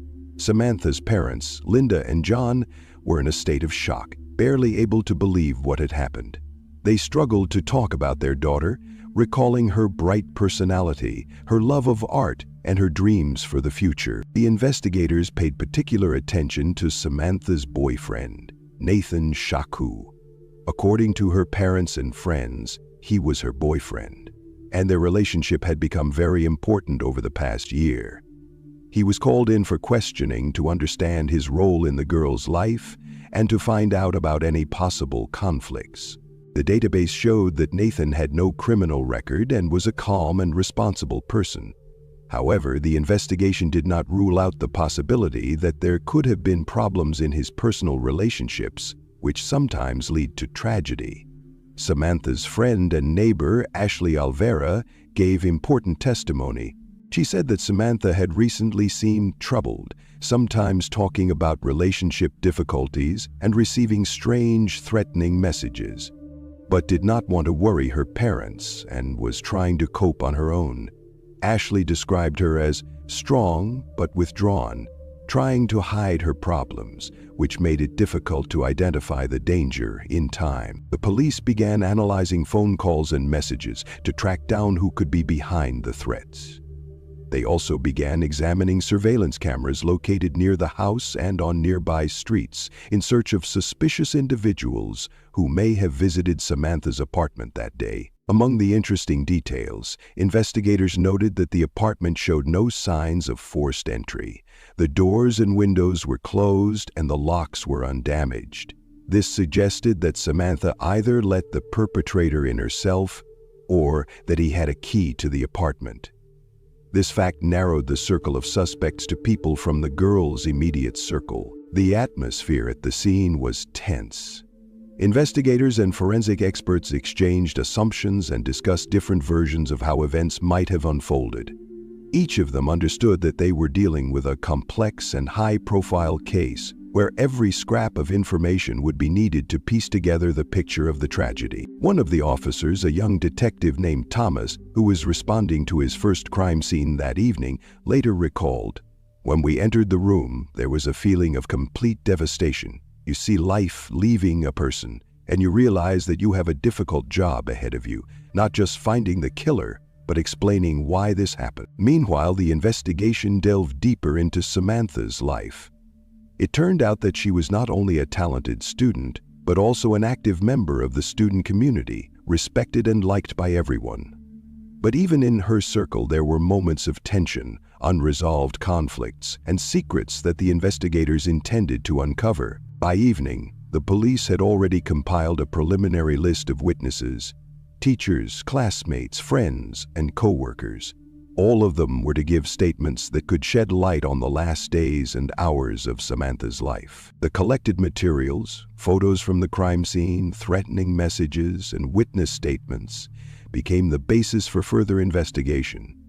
The investigators were determined to find the culprit and bring at least a small measure of justice to the Nance family. After a thorough examination of the crime scene and the collection of evidence, the police began questioning a key witness and close friend of Samantha Nance, Nathan Shack. The young man, who was grieving the loss of his girlfriend, was called to the police station that same evening to clarify the details of his relationship with Samantha and find out what could have led to the tragedy. Nathan arrived at the interrogation in a depressed state. His face expressed deep sadness and sincere regret, and his voice betrayed his grief. The police immediately noted that he seemed sincere. It is difficult to pretend in such situations, and his words revealed his true feelings. However, the investigators were forced to maintain professional distance and consider everything solely from the point of view of the facts. During the conversation, Nathan told them about his relationship with Samantha.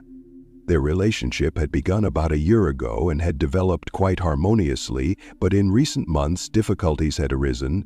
Samantha seemed increasingly pensive and distracted, sometimes avoiding communication, and also expressed doubts about the future of their relationship.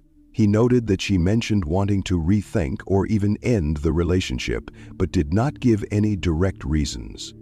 Data extracted from Samantha's phone confirmed Nathan's words. In her correspondence and draft messages, there were attempts by the girl to prepare for a conversation about breaking up. The texts indicated that she did not want to cause pain and hoped that everything would pass peacefully. This information led investigators to seriously consider the possibility that the murder was motivated by a breakup or emotional conflict. However, during the investigation, it was discovered that Nathan had a solid alibi for the time of the alleged murder. He was visiting a friend, which was confirmed by several witnesses.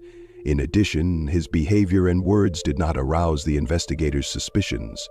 Moreover, he showed genuine grief and regret over Samantha's death, which confused the evidence, as his motive for murder seemed weak. Despite this, Nathan provided valuable information.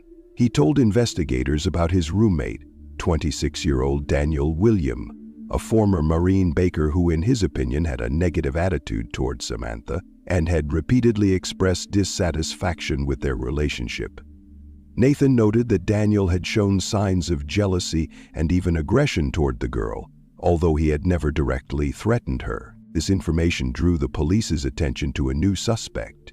The decision to search the room shared by Nathan and Daniel was made without delay. Forensic experts examined the premises, and evidence confirming the suspicions soon began to emerge. One of the key and significant findings in the investigation was a plastic bag found in Samantha Nance's bathroom. The bag was sealed, but there were bloodstains visible on its surface. Forensic investigators immediately took samples from the bag and sent them for DNA analysis. The results confirmed that the blood belonged to Samantha. This discovery was significant for the case, as it indicated that the perpetrator had attempted to hide or destroy evidence related to the crime. The presence of a blood-stained bag in the bathroom suggested that the killer had not only committed a brutal act, but had also tried to cover his tracks.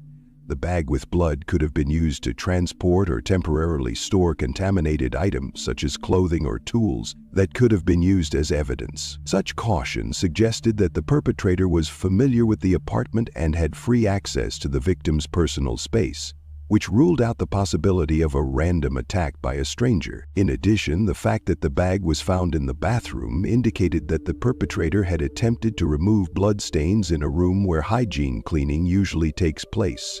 This further strengthened the suspicion that the perpetrator had tried to cover up the traces after the crime, showing a certain degree of composure and preparedness. Thus, this blood-stained bag became one of the most important pieces of evidence that narrowed down the circle of suspects and put the investigation on the right track. During a detailed examination of the room shared by Nathan Shack and Daniel William, forensic experts paid particular attention to the suspect's wardrobe. Among Daniel's belongings, they found clothes with clear bloodstains. Experts took samples from these stains and sent them for laboratory analysis, the results of which were unequivocal. The blood belonged to Samantha Nance, who had died in that very apartment. The discovery of the victim's blood on the suspect's clothing was serious evidence of his involvement in the crime. Such evidence could not have appeared by accident. It indicated that Daniel had been in close contact with Samantha at the moment she was injured or killed. Moreover, the bloodstains indicated attempts to cover up the traces. The clothes had been hidden in a closet, which suggests deliberate actions to conceal evidence. This discovery significantly strengthened the suspicions against Daniel and was one of the decisive factors that prompted the police to call him in for questioning. The investigators understood that they were now dealing with a man who had strong motives for being responsible for what had happened. In addition, officers found remnants of blue material near the crime scene, fragments of gloves that did not belong to Samantha. This detail caught the attention of experts, as such small items often become key pieces of evidence in criminal investigations. Investigators obtained surveillance camera footage that recorded movements in the area on the day of the murder. The video showed a man resembling Daniel in one of the Walmart stores. There, he bought gloves, hair dye, and soap items that could be used to cover up traces of the crime. These images became important evidence in the case, pointing to the suspect's premeditated action. The police began a thorough investigation into Daniel's background. It is known that he served in the Navy and had experience as a baker, which made him disciplined and focused, but his relationship with Samantha and Nathan was tense. Neighbors and acquaintances noted that he was withdrawn and often irritable, especially in situations related to Nathan's personal life. Based on the accumulated evidence and testimony, the police decided to consider Daniel William the prime suspect in the murder of Samantha Nance. His actions and behavior raised serious doubts, and the evidence found was substantial. Investigators carefully recorded every step, from Nathan's messages to the findings in the bathroom and video recordings of purchases. It was clear that the investigation was entering a new phase, and a decisive stage lay ahead: the interrogation of the suspect. Meanwhile, Nathan continued to cooperate with the investigation, providing important information about the nature of the relationship and personal conflicts that could have motivated the crime. His help was invaluable, despite the emotional pain he was experiencing. The investigators understood that the case was complex and multifaceted, ranging from analyzing personal relationships to examining technical evidence. It was necessary to thoroughly check all versions and not overlook a single detail. Daniel William was summoned for questioning at the police station a few days after the initial investigation. The official date of the interrogation was mid-September 2009, a few days after the tragic discovery of Samantha Nance's body. The investigators prepared thoroughly for this meeting, armed with all the evidence they had gathered and a detailed analysis of witness statements. They understood that talking to Daniel could be the key to solving the case. When Daniel entered the interrogation room, his behavior was immediately noticeable. It was in stark contrast to the calm and dejected demeanor of Nathan Shack, another important participant in the investigation. While Nathan appeared composed and overwhelmed with grief, Daniel looked tense and nervous. His movements were sharp, his gaze often wandered, and his voice trembled and sounded uncertain. The police officers immediately realized that they were dealing with a man who was trying to control himself, but was under severe stress. The interrogation began in the usual way, with investigators asking standard questions: where he was on the day of the murder, what his relationship with Samantha was like, and what he thought about what had happened. However, Daniel's answers were confusing and inconsistent. He got mixed up with dates, answered simple questions uncertainly, and changed his testimony several times. This only heightened suspicions, because normally a person who is not involved in a crime usually strives to give a clear and consistent account. The investigators understood that direct pressure at this point would only close the door to candor, so they chose a tactic of gently leading him to key questions. Gradually, the conversation turned to details that were troubling the police: the blood-stained clothing found in the suspect's closet, as well as other incriminating evidence. At that point, one of the detectives showed Daniel photographs of his clothes, which clearly showed bloodstains that matched Samantha's DNA. This was followed by CCTV footage from a Walmart store showing Daniel buying gloves, hair dye, and soap, items that investigators believed he had used to cover up the crime. The results of laboratory tests only increased the pressure. The tests confirmed that the blood on his clothes belonged to Samantha, and the blue material found was part of the gloves he had purchased. All this evidence created an impenetrable chain, leaving the suspect with no chance of acquittal. Under such pressure, Daniel began to give ground. His voice became less confident, his eyes filled with inner turmoil. Soon he confessed that he hated Samantha. On that fateful day, his emotions were running high, and in a fit of jealousy and anger, he committed the murder. Daniel also revealed that throughout the day he had been sending messages pretending to be Samantha, using the name of her neighbor Ashley Olvera. This ruse was intended to confuse the investigation, create a false alibi, and divert attention away from himself. However, the carefully crafted messages failed to mislead the police. Experts identified anomalies in the writing style and time of sending, which allowed them to identify the real author. During his confession, Daniel not only did not deny what he had done, but also explained his motives in detail. Jealousy of Nathan, feelings of betrayal, and pain over Samantha's intention to end their relationship. His words and emotions were full of bitterness and anger, indicating a deep inner conflict. Investigators felt that they were dealing with a murderer who was fully aware of his actions and was not trying to hide. His confession and emotional openness coincided with the evidence gathered and witness statements, which made the case virtually open and shut. After several hours of questioning, Daniel William was officially arrested. This happened immediately after his confession. He was charged with first-degree murder, the premeditated and brutal killing of a young woman. News of the arrest quickly spread among students, teachers, and residents of the city. The public reacted with alarm and excitement. Samantha's parents felt a long-awaited sense of relief. Although no verdict could bring their daughter back, they were grateful that justice was beginning to prevail. From that moment on, the investigation focused on preparing the case for trial. The police continued to gather the final pieces of evidence to ensure the strongest possible case. Daniel's interrogation was a turning point that gave the investigation a powerful boost and brought it closer to answering the agonizing questions that Samantha's loved ones had been asking themselves. The trial of Daniel William became an event that attracted the attention not only of Dallas residents but also of the general public interested in investigations and crime stories. Almost a year and a half had passed since the defendant's arrest, and by the fall of 2011 the case files had been carefully prepared and both sides, the prosecution and the defense, were ready for intense court hearings. The trial took place amid heightened security measures. The murder of a young art student sparked heated debate, and the emotional tension in the courtroom was palpable.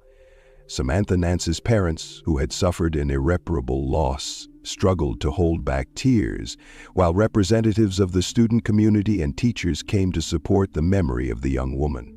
The media actively covered the trial, emphasizing the importance of the case and the need to achieve justice. The prosecution presented detailed evidence. Forensic evidence linking Daniel to the crime scene was a central element of the case. DNA tests confirmed that Samantha's blood was found on the defendant's clothing, and surveillance camera footage showed him going to a Walmart store on the day of the murder, where he purchased gloves, soap, and hair dye, items that, according to the investigation, were used to cover up the traces.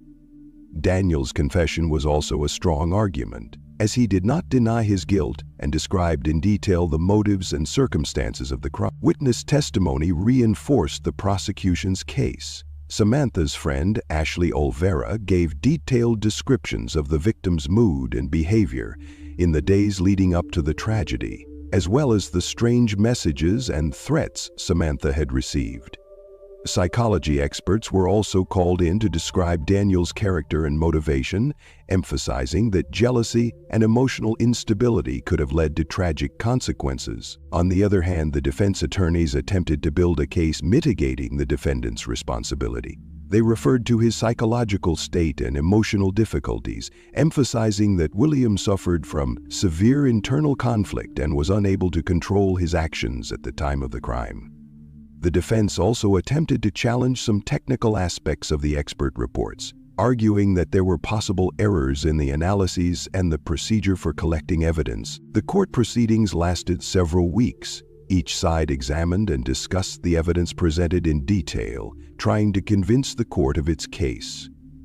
The prosecution lawyers insisted that Daniel's actions were premeditated, emphasizing that the murder was committed in a state of anger and jealousy, and that attempts to cover up the crime only confirmed its deliberate nature. During the trial, the judge paid particular attention to details. The accuracy of expert reports, the consistency of testimony, and the defendant's motives. Particular importance was attached to the confessions, which formed a significant part of the evidence. Samantha's parents and relatives who were present at the hearings showed restraint and dignity, although it was obvious that each day of the trial was an emotional ordeal for them. They wanted this process to bring justice to their daughter and preserve her memory. Public opinion was divided. Some believed that the charges were well-founded and that the punishment should be severe, while others expressed sympathy for the defendant, emphasizing the importance of understanding the psychological aspects of the crime. Despite this, the trial proceeded within the bounds of the law and impartiality. Finally, after intensive hearings and consideration of all the evidence, the day of the verdict arrived.